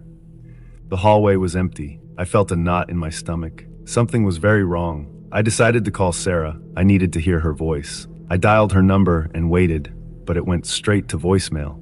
I tried Henry next. The phone rang and rang, but he didn't pick up. I left a message, my voice shaking. "Henry, if you get this, please call me. I think someone's in the house." I didn't know what else to do. I didn't want to call the police and look foolish if it turned out to be nothing. But I also didn't want to stay in the house alone. I decided to wait in my room with the door locked. I pushed a chair against the door for good measure and sat on my bed, holding my phone tightly. Minutes felt like hours as I sat there, listening to every little noise. I kept the flashlight on, pointing it at the door. I kept thinking about the head I saw, the way it looked at me, and then disappeared. Who was it? What did they want? Finally, I heard a familiar sound, the front door unlocking. I jumped up, my heart pounding. I heard Henry's voice calling out. Relief washed over me as I rushed to the door, moving the chair aside and opening it. I found Henry standing in the hallway, looking confused. "What's going on?" he asked. I told him everything about the head, the sounds, and how scared I was. Henry listened carefully, then checked the house again with me. We found nothing unusual, no signs of anyone else being there. "Maybe it was just your imagination," Henry said, trying to reassure me. But I couldn't shake the feeling that something was off. Even after Henry went to his room and I tried to go back to sleep, I kept hearing those creaks and seeing that shadow in my mind. I never found out who or what it was that night. But from then on, I always made sure to lock my door and keep a light on. A few years ago, I worked as a pizza delivery driver. It wasn't my dream job, but it paid the bills. One night, I had a delivery to a house on the other side of town. It was a football night, and the streets were busier than usual. The order seemed pretty standard. A large pepperoni pizza with extra cheese and a side of garlic bread. I remember that night clearly. The weather was cold, and a drizzle had started just as I got into my car. I put the pizza on the seat beside me and started the engine. The radio was playing some old rock songs, which I liked. I drove carefully, watching the road through the misted-up windshield.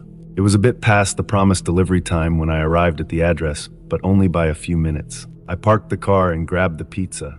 The house was dark, which seemed odd since they had ordered food. I walked up to the front door and knocked. There was a long pause before the door creaked open slightly. A man looked out, his face half hidden in the shadow. "You're late," he said in a gruff voice. I checked my watch. "Only by a few minutes," I replied, trying to stay polite. "Sorry about that. It's $18.50. The door opened wider, and I saw there were 3 other men behind him. They all looked rough and intimidating. I suddenly felt very uneasy. The first man stepped forward, and before I knew what was happening, he grabbed my shirt and pulled me inside. "Hey," I yelled, but my voice sounded weak and scared. They pushed me against the wall. The man who had pulled me inside now had a knife in his hand. He pressed it against my neck, just hard enough to make me freeze in terror. "Give us your money," he demanded. My heart was pounding. I reached into my pocket and handed over the money I had earned from the night's deliveries. It wasn't much, but it was all I had. The man with the knife grinned, showing yellowed teeth. "Is that all?" he asked. I nodded, my throat too dry to speak. He stepped back, still holding the knife, and the other men closed in, checking my pockets for anything else of value. They found my phone and took it too. "Please," I managed to say, "just let me go. I won't tell anyone." They laughed. One of them slapped me on the back, hard enough to hurt. "Sure you won't," he said sarcastically. I don't know how long they kept me there, taunting me, but it felt like forever. Eventually, they seemed to lose interest. The man with the knife looked at me one last time. "Get out of here," he said, and I didn't need to be told twice. I stumbled out of the house and ran to my car. My hands were shaking so much that I had trouble getting the keys into the ignition. Finally, the engine roared to life, and I sped away, not looking back. When I got back to the pizza place, I told my boss what had happened.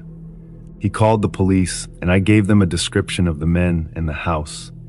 The police took my statement and said they would look into it. For the next few days, I was on edge, jumping at every little noise. But a week later, the police called me. They had caught the men. It turned out they were known for causing trouble in the area. I was asked to come down to the station to identify them, which I did. They were the same men who had robbed me. A few months later, I got a call from the police again. They told me that the men had been found guilty and were going to prison. They also said they had recovered some of my money and asked if I could come by to pick it up. I went to the station and was handed an envelope with my earnings inside. It wasn't a lot, but it felt good to get it back. More importantly, I felt a sense of closure. Those men were off the streets, and I could go back to my life without that constant fear. Before we get into the next story, if you come for the first time, please make sure to subscribe to our channel and press the bell icon for upcoming scary stories. We need your support. Please share these stories with your friends and family. Thanks. It was a cold, quiet night at the gas station where I worked. The clock on the wall showed 1:45 a.m., and the only sounds were the hum of the coolers and the occasional car passing by on the empty road. I was sitting behind the counter, trying to keep myself awake by reading a magazine. The gas station was always slow at this hour, and I was looking forward to the end of my shift at 3 a.m. Suddenly, the chime above the door rang, announcing the arrival of a customer. I looked up and saw a man walk in. He was tall and thin, wearing a dark hoodie with the hood up, casting a shadow over his face. Something about him made me feel uneasy, but I couldn't quite put my finger on it. Maybe it was the way he moved, so deliberate and slow, or the way he seemed to be looking around the store with too much interest.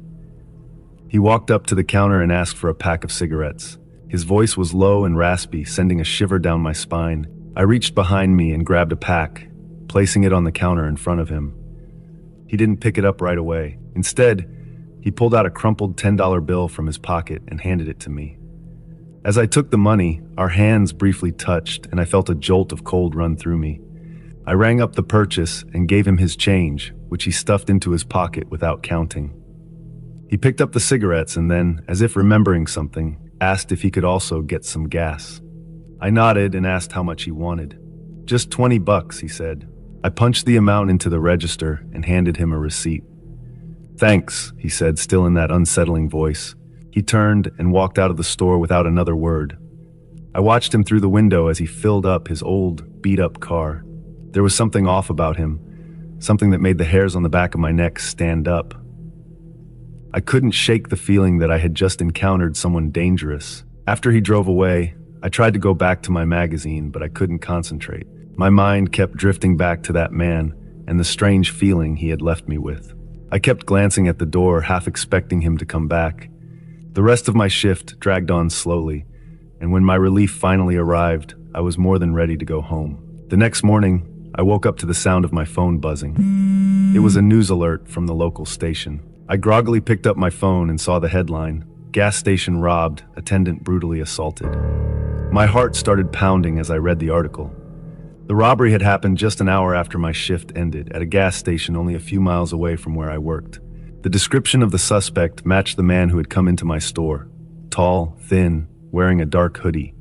I felt a chill run down my spine as I realized how close I had come to danger. The news report said the attendant had been badly beaten and was in critical condition at the hospital. The suspect had taken all the money from the register and had disappeared into the night. The police were asking for any information that might help catch him. I spent the rest of the day in a daze, replaying my encounter with the man over and over in my mind. I kept thinking about the way he had looked at me, the cold touch of his hand, and the unsettling feeling he had left me with. I wondered if he had been planning to rob my gas station too, but had changed his mind for some reason. Maybe he had been scoping out different places, looking for the right moment to strike. That night, I had to go back to work, but I was more nervous than I had ever been. Every time the door chime rang, I jumped, expecting to see that sinister stranger again. I couldn't shake the feeling of dread that had settled over me. I kept imagining what might have happened if he had decided to rob my store instead. A few days later, I saw his face again, this time on the front page of the local newspaper. The police had caught him after he tried to rob another gas station. He had been involved in a high-speed chase and had crashed his car, ending up in the hospital with serious injuries. The photo showed his face clearly for the first time. His eyes were cold and empty, and there was a twisted smile on his lips that sent a shiver down my spine. As I looked at the picture, I couldn't help but feel a strange mix of emotions. Relief that he had been caught, fear at how close I had come to be one of his victims, and a lingering unease that I couldn't quite shake. The memory of that night, and the sinister stranger who had come into my store, would stay with me for a long time.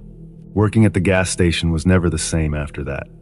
I was always on edge, always looking over my shoulder, and always wary of late-night customers. The world seemed a little darker, a little more dangerous, and I couldn't help but feel that a part of my innocence had been lost forever.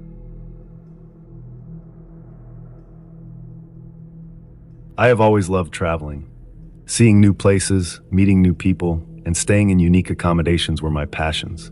So when I found a charming old house listed on Airbnb, I booked it without hesitation. It was a large Victorian-style home in a small, quiet town.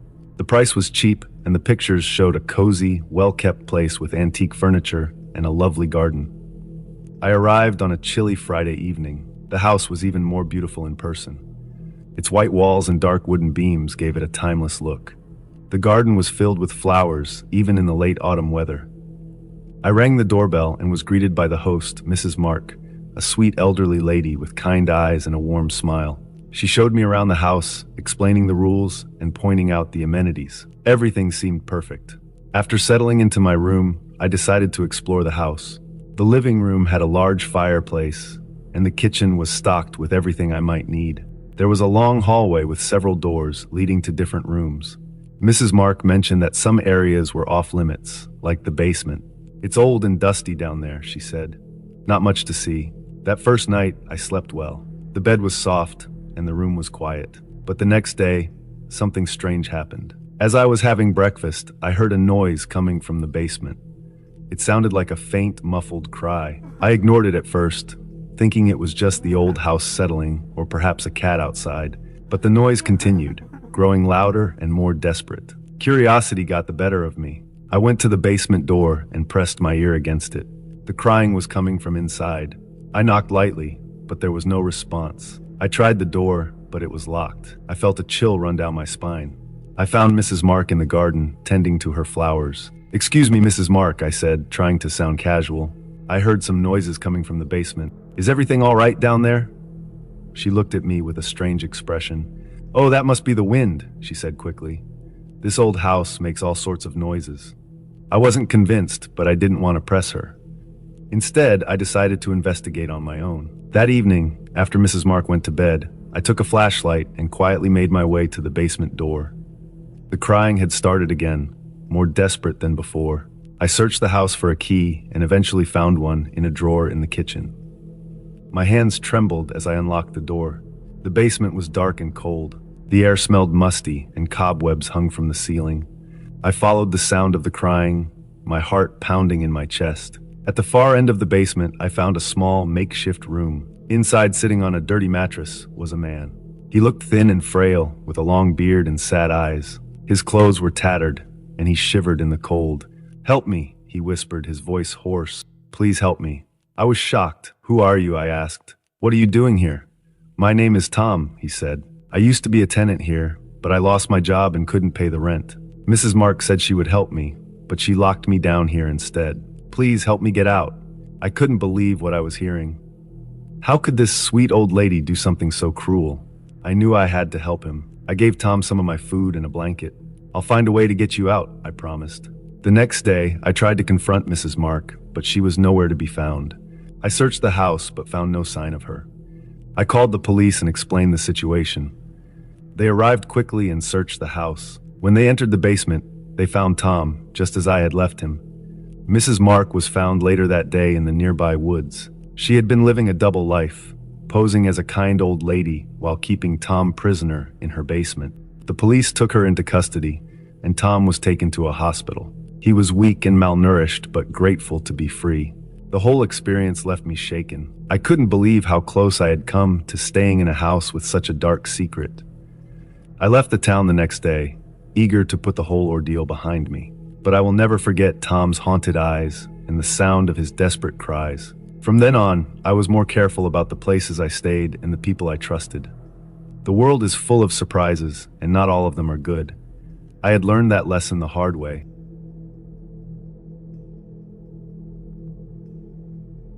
I love babysitting. I've always enjoyed spending time with kids, playing games, and telling them stories. So when the Smiths asked me to babysit their baby boy, Jake, I happily agreed. The Smiths were nice people, and their house was cozy and warm. It was a good way to spend my Saturday evening. I arrived at their house around 6 p.m. Mrs. Smith showed me around, reminding me of where things were, and gave me the usual instructions. Feed Jake dinner at 7, play with him for a while, and put him to bed by 8:30. After that, I could watch TV or read until they got back. They expected to be home by 11 p.m. Jake was a happy baby. He giggled and played with his toys while I fed him dinner. After he finished eating, we played in the living room. Jake had a small train set, and he loved watching the little engine go around the tracks. His laughter filled the room, making me smile. At 8:15, I decided it was time to get Jake ready for bed. I carried him upstairs to his room. The nursery was painted in soft blue colors, with pictures of animals on the walls. A small nightlight in the shape of a star glowed gently in the corner.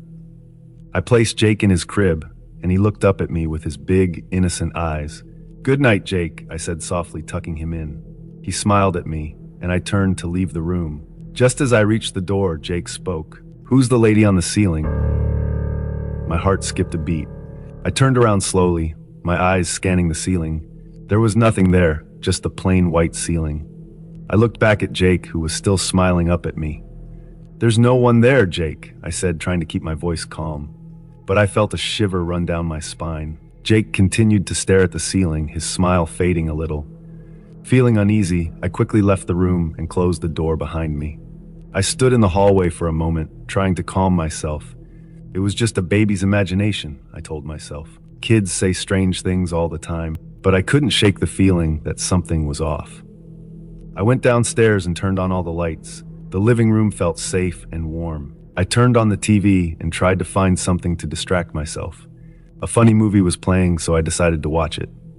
I kept glancing at the baby monitor, listening for any sounds from Jake's room, but everything was quiet. After a while, I picked up a book from the coffee table. It was one of Mrs. Smith's mystery novels. I tried to get into the story, but my mind kept wandering back to what Jake had said. "Who's the lady on the ceiling?" It echoed in my head, making me feel uneasy. I forced myself to focus on the book, trying to ignore the creepy feeling that lingered in the back of my mind. The hours passed slowly. Every creak of the house made me jump, and I kept checking the baby monitor to make sure Jake was still asleep. Finally, at 11 p.m., I heard the sound of a car pulling into the driveway. The Smiths were home. I felt a wave of relief wash over me.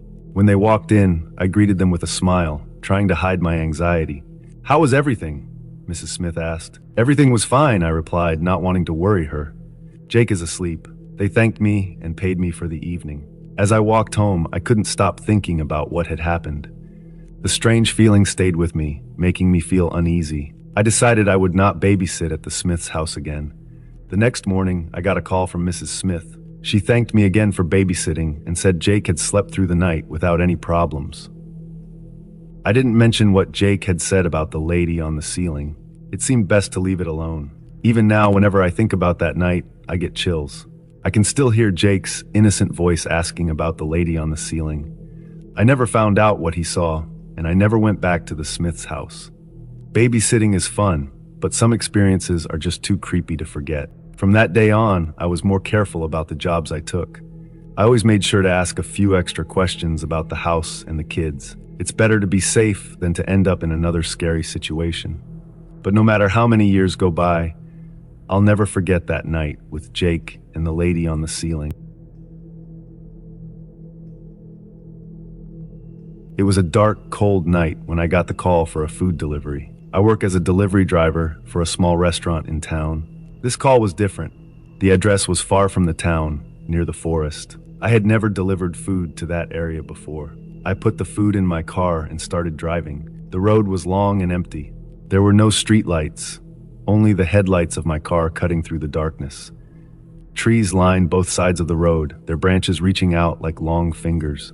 The wind blew through the trees, making eerie sounds. As I drove further, the houses became fewer and the forest became thicker. I checked the address again. It was a house at the edge of the forest. I felt a chill run down my spine, but I told myself it was just another delivery. After driving for what seemed like forever, I saw a small dirt road leading into the forest. The sign had the same name as the address on the order. I turned onto the dirt road. My car bounced over the rough path, and the trees seemed to close in around me. It was so dark that I could barely see a few feet ahead. Finally, I saw a small house at the end of the road. The house looked old and run down. The paint was peeling, and some of the windows were broken. There was a dim light coming from inside. I parked my car and took the food out. As I walked to the door, I noticed how quiet it was. There were no sounds of animals or insects, just the sound of my footsteps on the wooden porch. I knocked on the door. There was no answer. I knocked again, louder this time. Still no answer. I felt uneasy. I looked around and saw no signs of life. I decided to leave the food on the porch and go back to my car. Just as I turned to leave, the door creaked open. A tall, thin man stood in the doorway. He had pale skin and dark, sunken eyes. He looked like he hadn't slept in days. He stared at me for a moment before speaking. I handed him the bag, and he took it without saying anything. I turned to leave, but then he gestured for me to come inside. I didn't want to go inside, but something in his eyes made it hard to refuse. I stepped into the house. The inside was just as old and creepy as the outside. The walls were covered in old wallpaper, and the furniture was covered in dust. The air smelled damp and musty. I sat down in a chair in the corner. The man disappeared into another room. I heard him talking to someone, but I couldn't make out the words. After a few minutes, he came back with another person. It was a woman, just as pale and tired looking as the man. They watched me closely as I sat there. The silence was heavy, pressing down on me. I wanted to leave, but my legs felt like they were made of lead. They offered me some tea, which I accepted. The tea was bitter, and I struggled to finish it.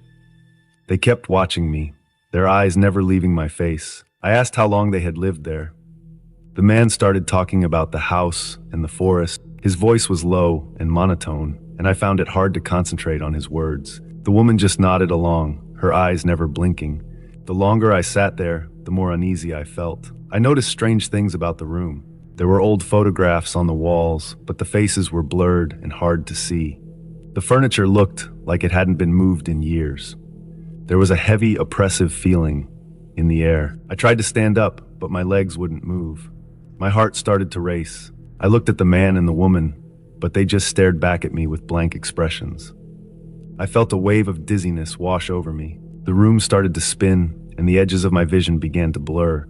Suddenly, everything went black. When I woke up, I was lying on the cold, hard floor. The room was dark, and the only light came from a small, flickering candle in the corner. The man and the woman were gone. I struggled to my feet, my head pounding. I felt weak and disoriented. I stumbled towards the door, my heart racing. The door was closed, but not locked. I pushed it open and stepped out into the cold night air. The forest was dark and silent. I made my way back to my car, my legs feeling like they could give out at any moment. I got into my car and started the engine. The headlights cut through the darkness, and I drove back down the dirt road. I didn't look back at the house. I just wanted to get as far away from there as possible. As I drove back to town, I couldn't shake the feeling of unease. I kept checking the rearview mirror, half expecting to see the man and the woman following me. The road seemed longer on the way back, and every shadow looked like it was hiding something. When I finally reached town, I parked the car and sat there for a moment, trying to calm my racing heart. I told myself it was just a strange, creepy experience. But deep down, I knew something was very wrong with that house in the forest.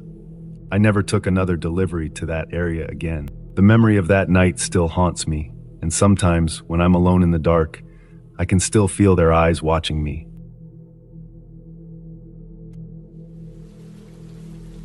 It was a cold, rainy Friday night.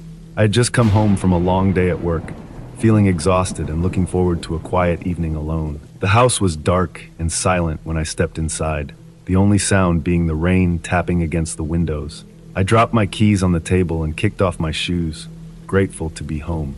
As I walked into the living room, I noticed something strange. A faint smell, like something rotting, lingered in the air. I wrinkled my nose and made a mental note to check the fridge for any spoiled food later. For now, I just wanted to relax. I grabbed a blanket and settled onto the couch, turning on the TV for some background noise. After a few minutes, I felt a chill run down my spine. It was more than just the cold air. It was a feeling of being watched. I tried to shake it off, telling myself it was just my imagination, but the feeling persisted. I glanced around the room, seeing nothing out of the ordinary. I decided to ignore it and focused on the TV, but the sense of unease stayed with me. As the night went on, I heard odd noises coming from upstairs. At first, it was just a creak here and there, but soon it became more pronounced, like footsteps. My heart started to race, and I paused the TV, straining to listen. There it was again, a definite thud, followed by a shuffling sound. My mind raced with possibilities. Was it a burglar? An animal? I knew I had to find out.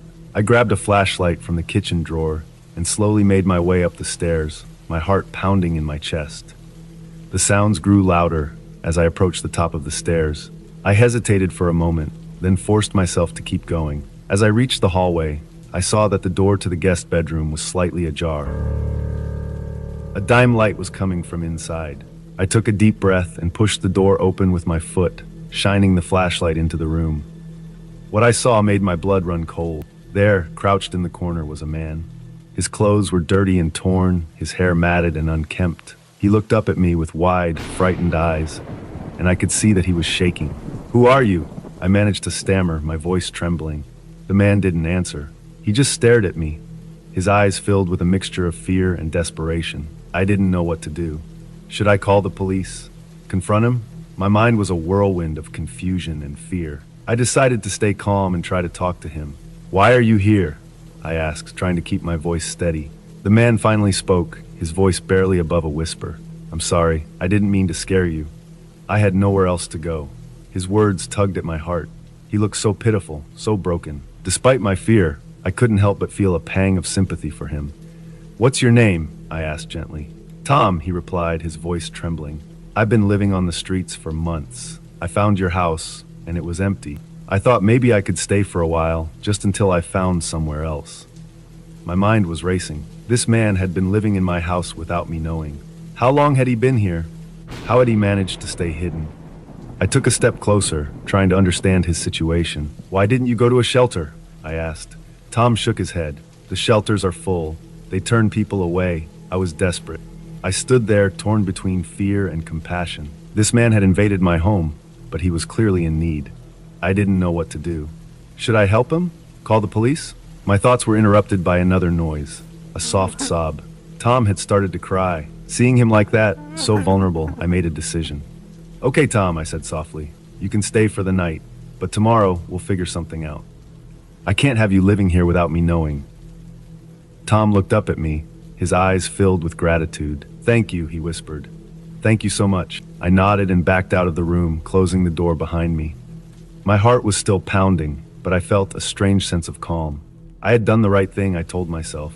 I would help Tom find a better place to stay. As I headed back downstairs, I couldn't shake the feeling that my life had just taken a very unexpected turn. The rest of the night passed in a blur.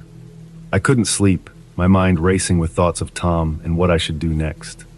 Morning came all too soon, and with it, the reality of the situation I had found myself in. But as I got up to face the day, I felt a glimmer of hope. Maybe, just maybe, I could make a difference in Tom's life. And maybe, in doing so, I would find a new purpose in my own.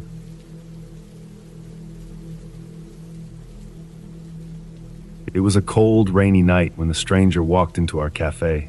I had been working the late shift, trying to pass the time by wiping down tables and refilling sugar jars. The usual crowd of night owls and insomniacs were scattered around the place, each absorbed in their world. The bell above the door jingled, signaling the arrival of a new customer. But this one was different. I looked up and my heart skipped a beat. The man who walked in was drenched in blood. It soaked his clothes, streaked his face, and dripped from his hands onto the floor.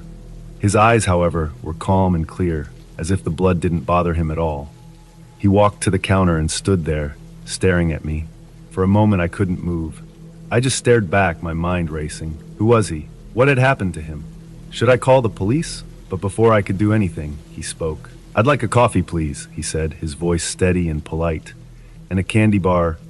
I hesitated, my hand hovering over the phone. His request was so ordinary, so out of place, given his appearance. Finally, I managed to speak. "Are you okay?" The man gave a small, almost reassuring smile. "Don't worry," he said. "It's not my blood." Those words sent a chill down my spine. If it wasn't his blood, then whose was it? I didn't dare ask. Instead, I nodded and went about making his coffee. My hands were shaking as I poured the hot liquid into a cup and handed it to him. Then I grabbed a candy bar from the display and placed it next to the coffee. "Thank you," he said, still calm and composed. He took a sip of his coffee and then picked up the candy bar. He stood there for a moment, looking around the cafe. The other customers were starting to notice him too, their conversations dying down as they took in the sight of the blood-soaked stranger. Without another word, he turned and walked out of the cafe, the bell above the door jingling. I watched him through the window as he disappeared into the night, leaving a trail of blood drops behind him. I was left standing there, my mind a whirl of confusion and fear. The rest of the night passed in a blur. I kept glancing at the door, half expecting him to come back, or for the police to show up asking questions. But neither happened. The customers slowly returned to their conversations, though the atmosphere in the cafe remained tense and uneasy. When my shift finally ended, I couldn't get the stranger out of my mind. I kept replaying the scene over and over, trying to make sense of it. Who was he? Where had he come from? And whose blood had he been covered in? The next day, I scoured the news for any reports of violence or missing persons, but there was nothing. It was as if the man had vanished into thin air, leaving no trace behind. The only evidence that he had ever been in the cafe was the bloodstains on the floor, which I had scrubbed away as best I could. As the days turned into weeks, the memory of the blood-soaked stranger began to fade, though it never completely left me. I started to wonder if I had imagined the whole thing, but the other customers had seen him too. We occasionally exchanged nervous glances, a silent reminder of the night's strange events. Months later, I was working another late shift when a woman walked into the cafe. She seemed normal enough at first until she approached the counter and handed me a small, blood-stained envelope. My heart skipped a beat as I took it from her. "He wanted me to give this to you," she said quietly, her eyes filled with a strange mix of fear and sadness. Before I could ask what she meant, she turned and left, leaving me alone with the envelope. With trembling hands, I opened it. Inside was a single piece of paper, stained with blood and written in a hurried, shaky script.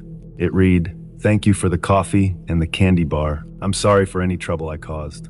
I had to do something terrible that night, but it was necessary. The blood was from someone who had to be stopped. You won't hear from me again, but know that you helped make the world a safer place." There was no signature, no indication of who the stranger was or what he had done. I stared at the note, feeling a mix of relief and unease. The mystery was far from solved, but at least I had some small measure of closure. I never saw the blood-soaked stranger again, but I often thought about him, especially on cold, rainy nights. The memory of that night remained with me, a constant reminder that the world is full of mysteries, and that sometimes the scariest stories are the ones that have no clear ending.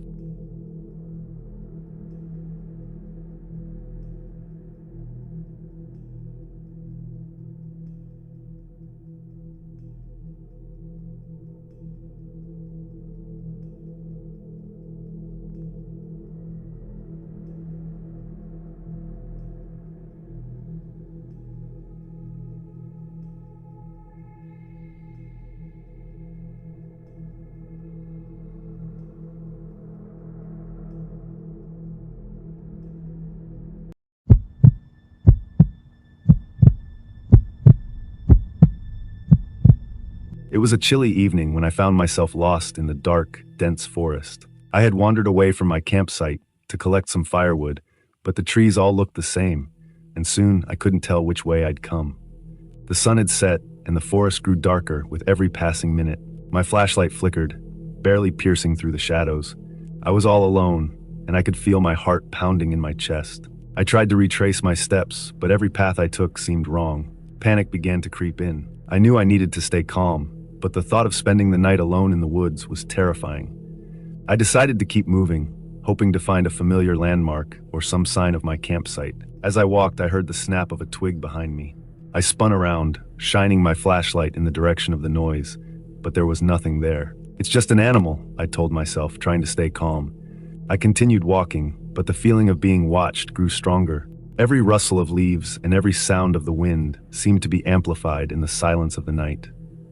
Then, out of the corner of my eye, I saw it, a shadowy figure standing among the trees. My breath caught in my throat and I froze.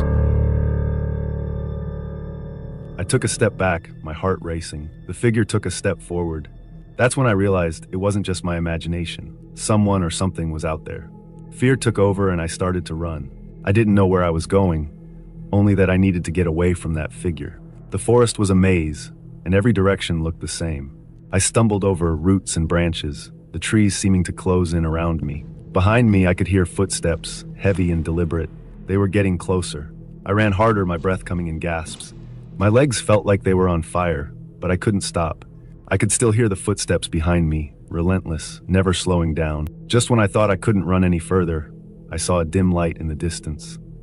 Hope surged through me, and I pushed myself towards it. The light was coming from an old cabin, half hidden by the trees. I dashed to the door and banged on it with all my strength. "Help! Please, someone help me!" I shouted. The door creaked open, and an old man stood there, his face lined with age but his eyes sharp and alert. "Come in quickly," he said, pulling me inside and slamming the door shut. I collapsed onto the floor, panting and trying to catch my breath. The old man locked the door and turned to me. "What happened? Why are you out here?" I told him everything about how I had gotten lost in the shadowy figure that had chased me. The old man listened carefully, nodding. "You did well to find this cabin," he said. "Not many do." He helped me to a chair and gave me a cup of hot tea. The warmth seeped into my bones, and I started to feel a bit safer. The old man introduced himself as Henry. He had lived in the forest for many years and knew its dangers well. "You're lucky you found this place," Henry said. "There are things in these woods that you don't want to meet in the dark."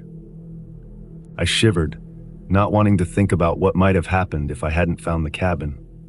Henry was kind and reassuring, and he promised to help me find my way back to my campsite in the morning. "You need to rest now," he said.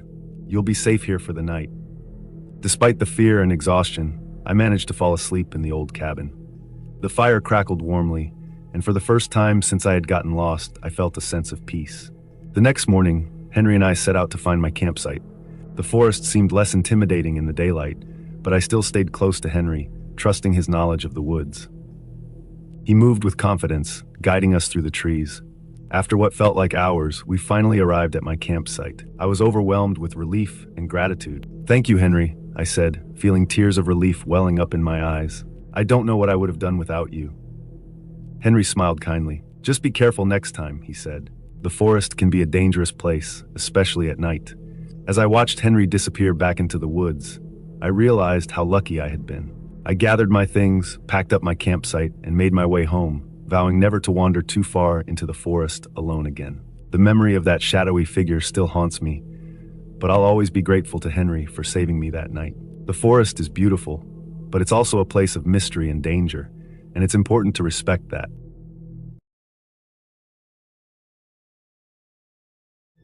I've always been curious about the dark web. I've heard stories about it, a place where you can find anything, no rules, no limits. It sounded dangerous and thrilling. One night, my curiosity got the better of me. I decided to explore it. I thought I was prepared. I was so wrong. I sat in my dimly lit room, the only light coming from my computer screen. I had done some research and learned that I needed a special browser to access the dark web. It was called Tor. I downloaded it and installed it on my computer. My heart was pounding with excitement and fear. After opening Tor, I found a search engine that could help me navigate this hidden part of the internet. It was called the Hidden Wiki. I clicked on the link and a list of websites appeared. Most of them had strange, random names that didn't make any sense. Some promised illegal services, others claimed to sell things you couldn't find anywhere else. I knew I should be careful. I didn't want to do anything illegal. I was just curious. I clicked on a link that said Darknet Markets. It took me to a forum where people were talking about different marketplaces on the dark web. They were discussing drugs, weapons, fake IDs, and other illegal stuff. It was scary to read, but also fascinating. Then I saw a link that caught my eye.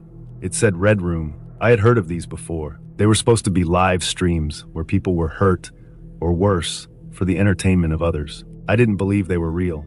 It sounded like something out of a horror movie. But my curiosity was too strong. I clicked the link. A new page opened. It was black with red text. It said, "Enter at your own risk." My hands were shaking, but I couldn't stop now. I clicked enter. The screen went black for a moment. Then a video player appeared. There was a countdown timer showing 5 minutes. I guessed it was a countdown to the start of the stream. I sat there, staring at the screen. Part of me wanted to close the browser and forget about all this, but another part of me wanted to see what would happen. The countdown reached 0. The video player flickered to life. At first, the screen was dark. Then a dim light came on. I could see a room. It looked like a basement. The walls were bare concrete, and there was a single chair in the middle of the room. A person was sitting in the chair, tied up. They had a bag over their head.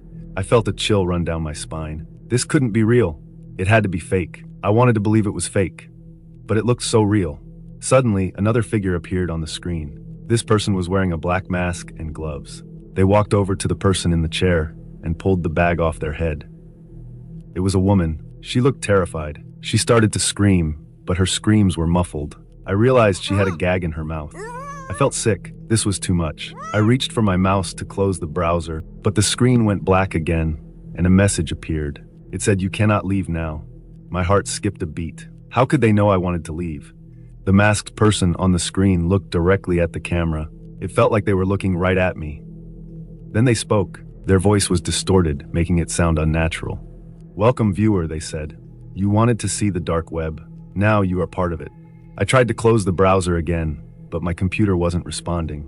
I pressed the power button, hoping to shut it down. Nothing happened. Panic started to set in. The masked person on the screen continued to talk. "You cannot escape. We know who you are. We know where you are." Tears filled my eyes. This was a nightmare. I tried to pull the plug from my computer, but it was stuck. The masked figure laughed. "We have control now. You should never have come here." I looked back at the screen. The woman in the chair was crying. The masked person moved closer to her, holding a knife. I couldn't watch it. I turned away, but I could still hear her muffled screams. Then my phone buzzed. I jumped, almost dropping it.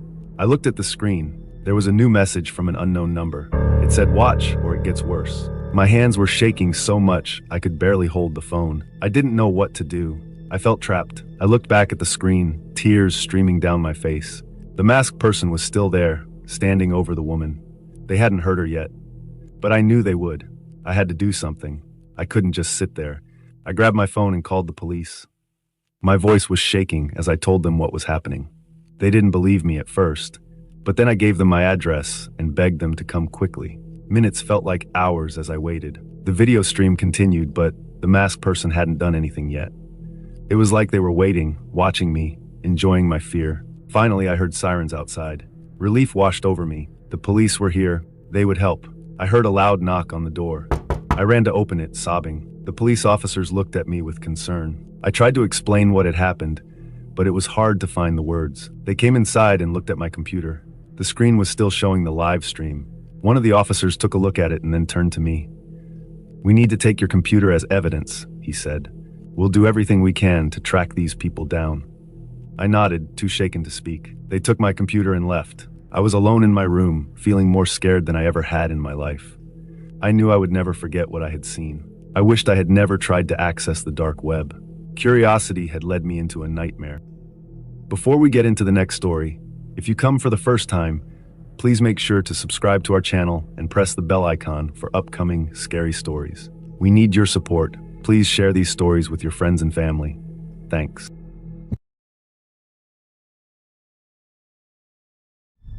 I have always loved camping alone in the wilderness. There was something magical about the peace, away from the busy city. Last weekend, I decided to spend a night in my SUV, deep in the forest. The air was fresh and the stars shone brightly above. I parked my car in a small clearing and set up my little camp. As the sun went down, I made a small fire and cooked a simple dinner. The woods were alive with sounds. I could hear crickets chirping and the occasional rustle of leaves. It was soothing and I felt at peace. After dinner, I sat by the fire, staring into the flames and enjoying the solitude. It was around midnight when I decided to turn in. I put out the fire and climbed into my SUV. The back was set up like a small bedroom with a sleeping bag of pillows. It was cozy and I felt safe inside. I cracked the windows slightly to let in some fresh air and lay down, ready to sleep. Just as I was drifting off, I heard something strange. It was faint at first, but it sounded like chanting. My heart skipped a beat. I strained my ears to listen. The chanting was eerie, like a distant song carried by the wind. It sent shivers down my spine. I tried to tell myself it was just my imagination, or maybe some animals making noises, but the chanting grew louder. It seemed to be coming from the woods, not too far away. I sat up and peered out the window, but it was too dark to see anything. The trees cast long shadows, and the only light came from the moon. I felt a wave of fear wash over me. I had never heard anything like this before. I debated whether I should stay or drive away. But then, as suddenly as it started, the chanting stopped. The forest was silent again. I took a deep breath, trying to calm myself. Maybe it was just some locals having a strange ritual, I thought. I decided to stay. I locked the doors and lay back down, but sleep didn't come easily. Eventually, exhaustion took over and I drifted off. I don't know how long I slept, but I was startled awake by a loud knocking on the window. My heart pounded in my chest as I sat up quickly. My breath caught in my throat when I saw a face peering in at me. It was a man with wild eyes and a disheveled appearance. Panic surged through me. I let out a guttural scream, a sound I didn't even know I could make. The man outside jumped back, startled by my reaction. He turned and ran into the darkness of the forest. My hands were shaking as I fumbled to turn on the car's lights. The clearing was empty, but the fear lingered. I didn't sleep for the rest of the night. I kept the car lights on and my eyes glued to the windows, watching for any sign of movement. Every rustle of leaves made my heart race. I wished for the dawn to come quickly. Finally, the first light of morning broke through the trees. I felt a wave of relief wash over me. I decided it was time to leave this place. I started the car and drove away, my mind replaying the events of the night over and over. As I drove, I couldn't shake the image of that man's face from my mind. Who was he? Why was he out here in the middle of the night? And what was that eerie chanting? Questions swirled in my head, but I had no answers. When I reached the nearest town, I stopped at a small diner. I needed to gather my thoughts and have a hot meal. The waitress noticed my shaken state and asked if I was okay. I told her about my experience, hoping for some explanation. She listened intently, her expression growing serious. "You're not the first person to talk about strange happenings in those woods," she said. "There are old stories about the place being haunted. People say they've seen strange figures and heard chanting at night." Her words sent another chill down my spine. I finished my meal quickly and thanked her. As I got back into my car, I realized that I might never know what happened that night. But one thing was clear: I wouldn't be camping alone in those woods again. The experience left me shaken but unharmed. I learned to respect the unknown and to listen to my instincts. Sometimes the wilderness holds secrets that are best left undisturbed. And sometimes it's better to find peace in the safety of familiar places rather than the heart of the unknown. When I wasn't living in New York City, I used to travel quite a bit by car. I found myself in this little town in Delaware called Milford. I had plans down there not too far in a place called Rehoboth Beach, which I think was like 45 minutes or an hour away.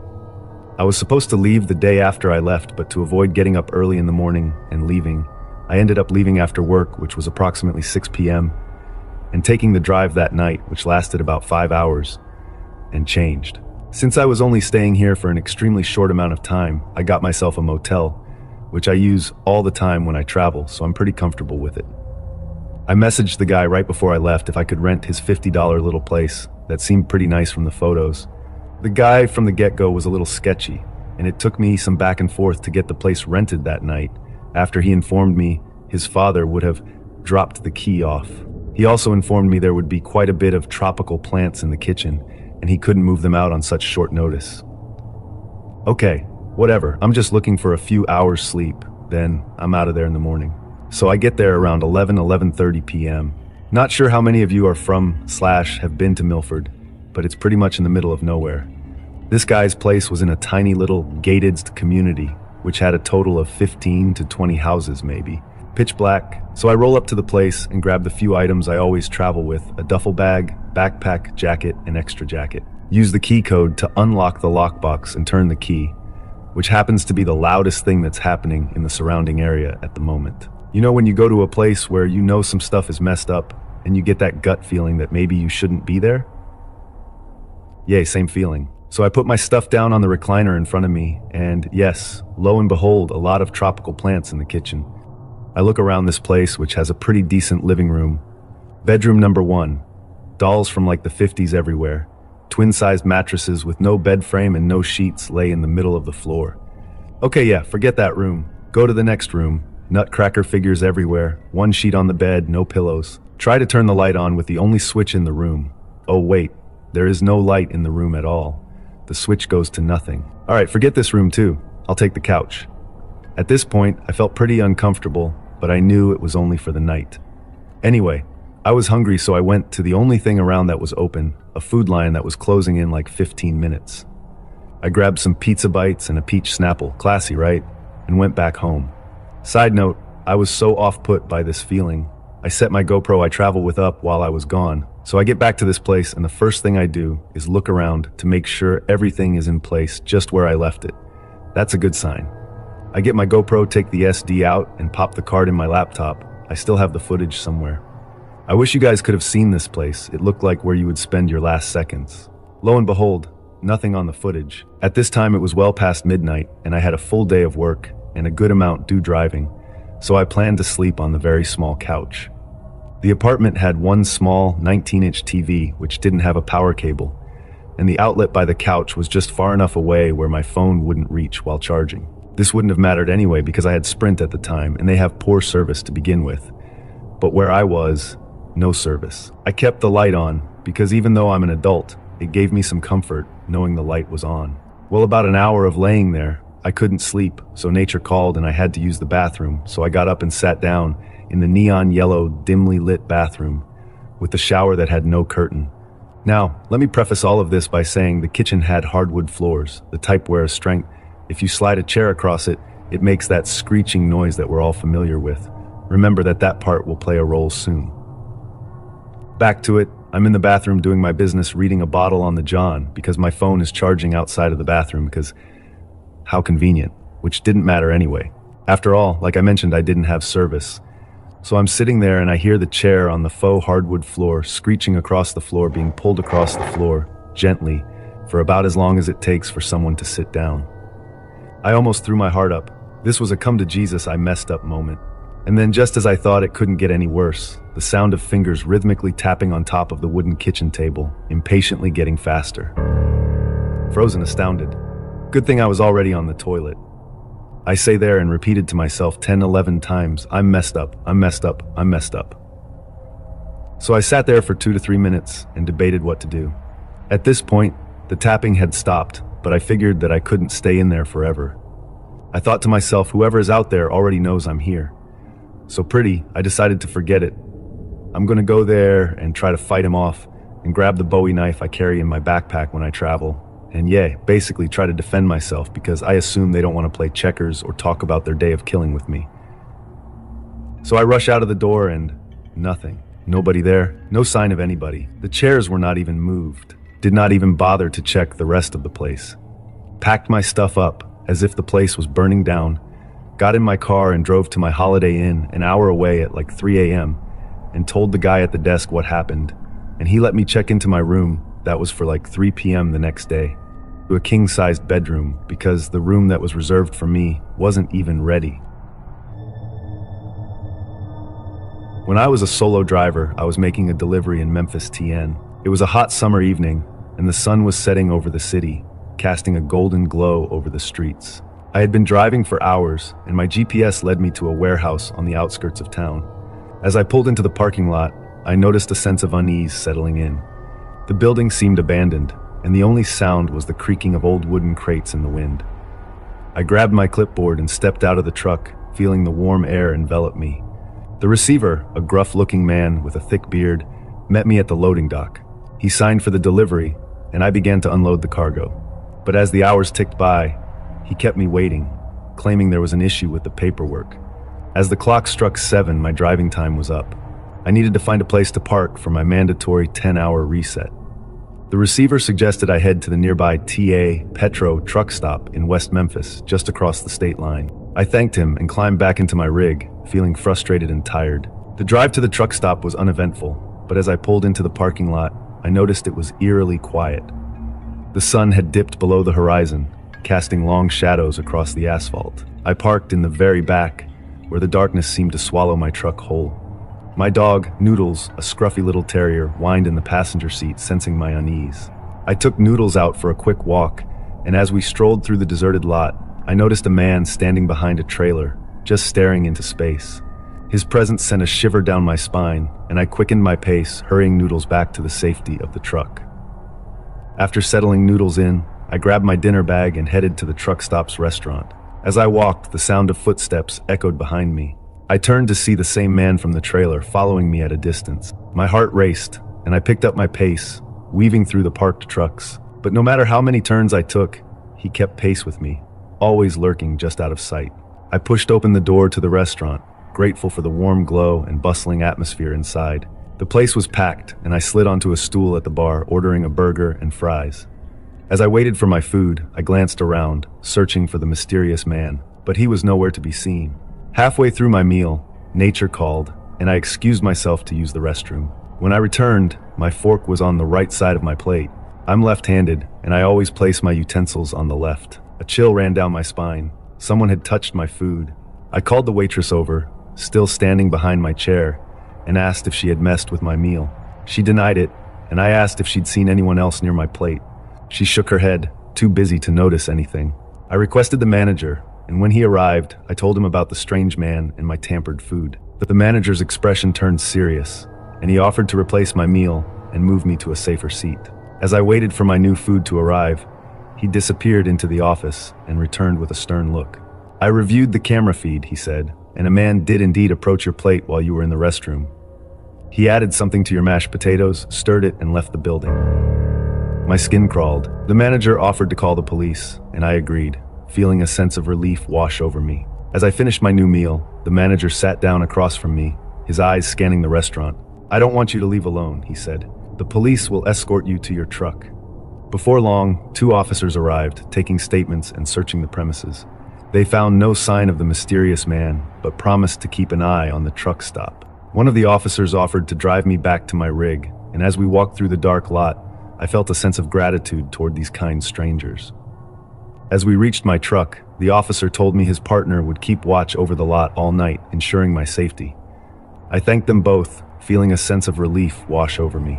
The night had been long and terrifying, but thanks to the kindness of strangers, I made it through unscathed. As I settled in for the night, Noodles curled up beside me. I couldn't shake the feeling that the mysterious man was still out there, watching and waiting. But with the police keeping watch, I felt a sense of security, and eventually my eyelids grew heavy, and I drifted off.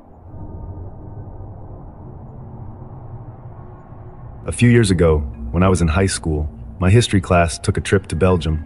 We were all GCSE students, excited for the adventure ahead. But little did we know, this trip would turn out to be one we'd never forget, for all the wrong reasons. It all began when our bus pulled up to a rundown motel on the outskirts of a small town.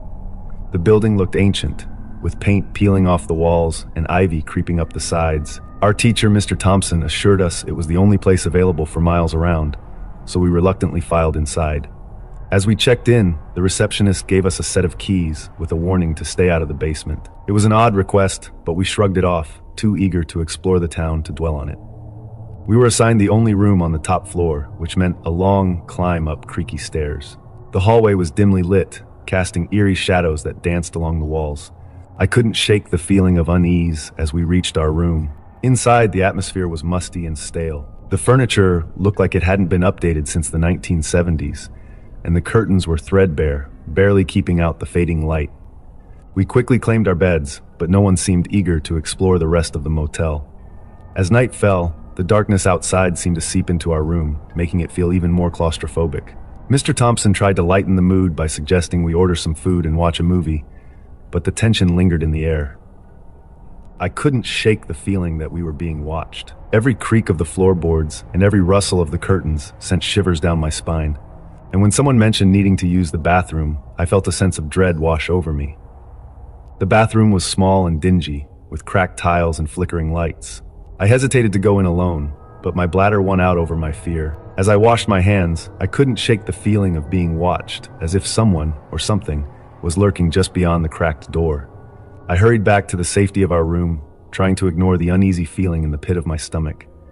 But when I mentioned it to my classmates, they laughed it off, attributing it to nerves and the creepy surroundings. But as the night wore on, strange things began to happen. Objects moved on their own, strange noises echoed through the halls, and a chill settled over the room that had nothing to do with the weather outside. We tried to rationalize it away, blaming it on the old building and our overactive imaginations. But deep down, we all knew something was wrong. Then, just as we were starting to relax and drift off to sleep, a blood-curdling scream pierced the silence. We all shot up in bed, hearts pounding as we listened to the sound echoing through the motel. Without a word, we all scrambled out of bed and huddled together in the center of the room, too terrified to move. Thompson tried to reassure us, but even he couldn't hide the fear in his eyes. We debated calling the police, but without knowing where the scream had come from, we were hesitant to leave the safety of our room. So we sat in terrified silence, listening for any sign of danger. But as the minutes turned into hours, the fear began to fade, replaced by a sense of exhaustion. Eventually, we drifted off to sleep, too tired to keep our eyes open any longer. When we woke up the next morning, the motel was eerily quiet. There were no signs of the commotion from the night before, no evidence that anything out of the ordinary had happened. We gathered our things in silence, too shaken to speak. As we made our way back to the bus, I couldn't shake the feeling that we were leaving something behind, something dark and sinister lurking in the shadows of that rundown motel. As we drove away, I glanced back at the building, feeling a chill run down my spine. As we disappeared around a bend in the road, I couldn't help but wonder what other horrors lay hidden in the darkness, waiting to be uncovered by unsuspecting travelers like us.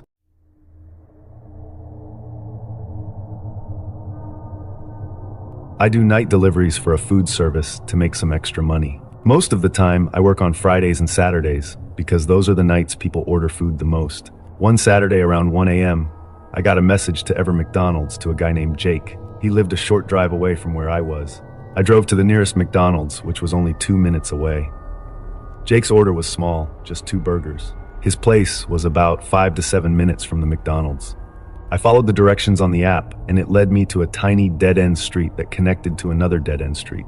Jake's house was the very last one on this street. His house sat next to some trees along a quiet highway.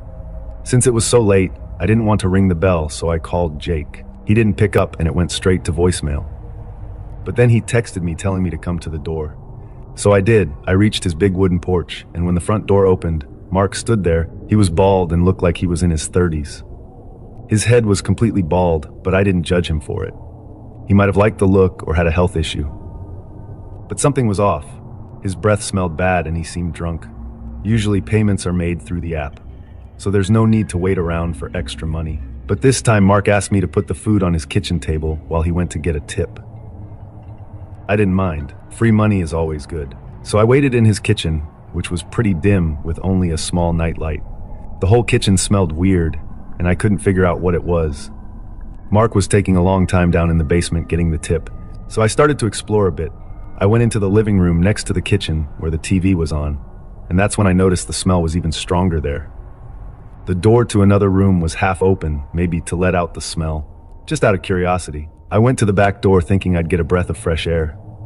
But it was worse outside. I stepped onto his back deck and I heard flies buzzing around. Then a light turned on and I saw 2 big garbage bags with something long inside. It took a moment to realize I might be looking at something serious. Suddenly waiting for a tip didn't feel right. So I said I was checking if I had something in my car. He said okay. And as she handed me the money, he looked at the back door. Then he looked back at me and his smile disappeared, asked in a serious voice if I went to his backyard. I said no. He just stared at me without saying anything. I didn't want to deal with this anymore. I opened the door and walked out, and he grabbed my shoulder as I stepped onto the stoop. I pulled away and ran to my car. I saw him run back inside with the front door still open. I turned on my car, but I sat there watching his front door to see if he'd come back out. And he did. He came out running with a big metal rod in his hand.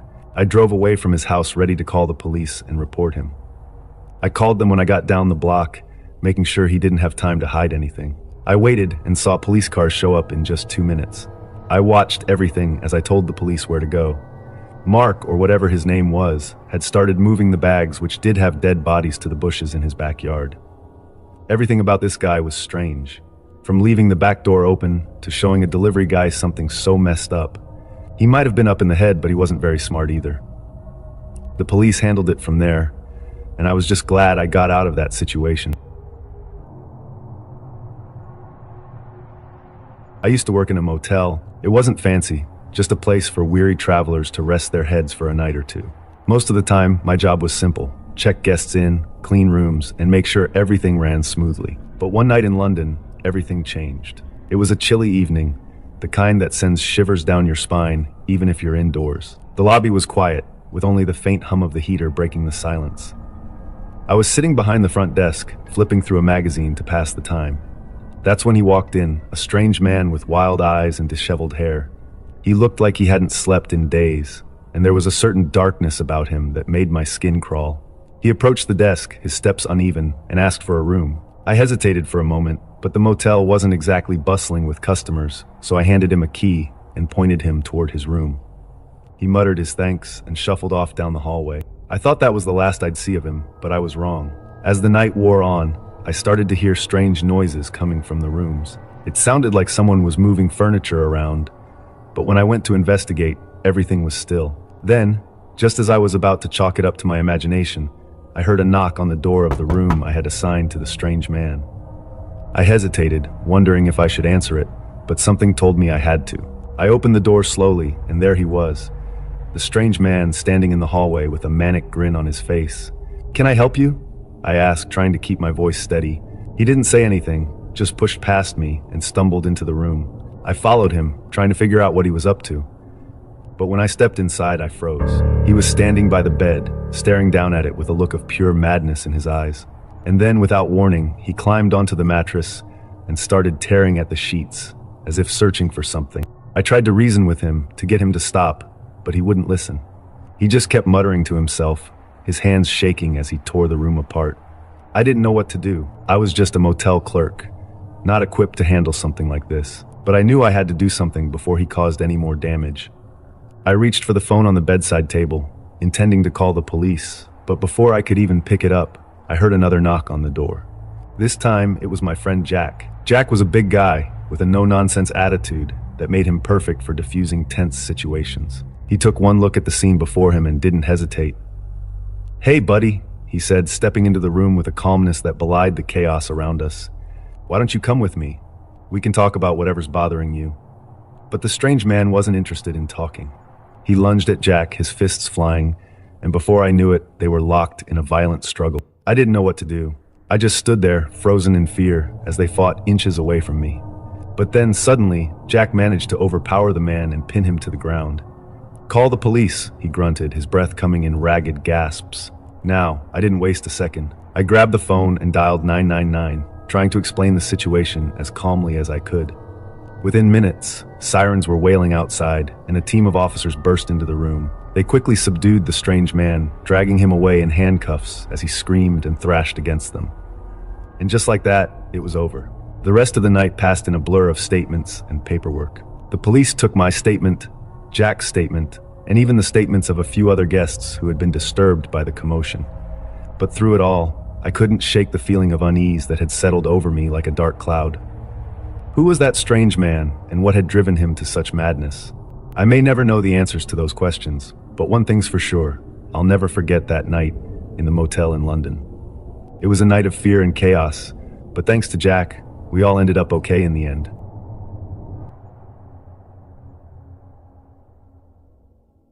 It was a dark, chilly evening, and I was driving alone on the deserted road. My job as a delivery driver often took me through remote areas like this, but I never felt uneasy before. As I cruised down the empty highway, I caught a glimpse of something in the corner of my eye. I turned my head and saw a woman sitting in the passenger seat of a car next to me. Her hair was twisted into a tight bun, just like Miss Trunchbull from that movie. But what caught my attention was her terrified expression. She stared at me with wide eyes, as if she had seen a ghost. Before I could react, the car abruptly veered off at the next exit, leaving me bewildered. I shook my head, trying to shake off the eerie feeling creeping up my spine. But the encounter lingered in my mind as I continued my journey. About half an hour later, another car pulled up alongside me. This time, the driver was different, but the woman in the passenger seat was the same. Her hair was still in that tight bun, and her expression remained frozen in fear. It was unnerving to see her again, and I couldn't shake off the feeling that something was wrong. I decided to pull over at the next rest stop to report the strange sightings to the authorities. But before I could make a move, the car disappeared into the darkness. I cursed under my breath, feeling frustrated and helpless. I continued driving, my senses on high alert. Hours passed, and I was nearing London when it happened again. The same car, the same woman, the same terrified expression. But this time, something was different. She seemed to be screaming at me, her mouth forming silent words of desperation. I felt a chill run down my spine as I watched her. Without hesitation, I pulled over into a nearby lay-by and dialed the emergency number. My heart raced as I recounted the bizarre encounters to the dispatcher. To my relief, they informed me that they had received similar reports from other drivers in the area. As I waited for the authorities to arrive, I couldn't shake off the feeling of dread that engulfed me. What was happening? Who was the woman in the car, and why did she look so terrified? Minutes felt like hours, as I sat alone in the darkness, the only sound being the distant hum of passing cars. When the police finally arrived, I eagerly shared every detail of my encounters with them. But despite their efforts, they couldn't find any trace of the mysterious woman or the car. I drove home that night with a heavy heart, haunted by the memory of the woman's terrified face. I couldn't shake off the feeling that I had witnessed something otherworldly, something beyond my comprehension. In the days that followed, I scoured the news for any mention of the strange sightings, but there was nothing. It was as if the encounters had never happened, as if I had imagined it all. But deep down, I knew the truth. There was something sinister lurking on that desolate highway, something that defied logic and reason. And though I tried to convince myself otherwise, I couldn't shake off the feeling that I had come face to face with the supernatural that night. From that day on, I avoided driving alone on deserted highways, always keeping an eye out for any sign of the mysterious woman with the haunted expression. But no matter how far I drove, her image remained etched in my mind, a chilling reminder of the night I encountered something beyond my understanding. As I looked back on that fateful night, I couldn't help but wonder, was it all just a coincidence? Or had I stumbled upon a glimpse of the unknown, a glimpse of the things that lurk in the shadows, unseen and unexplained.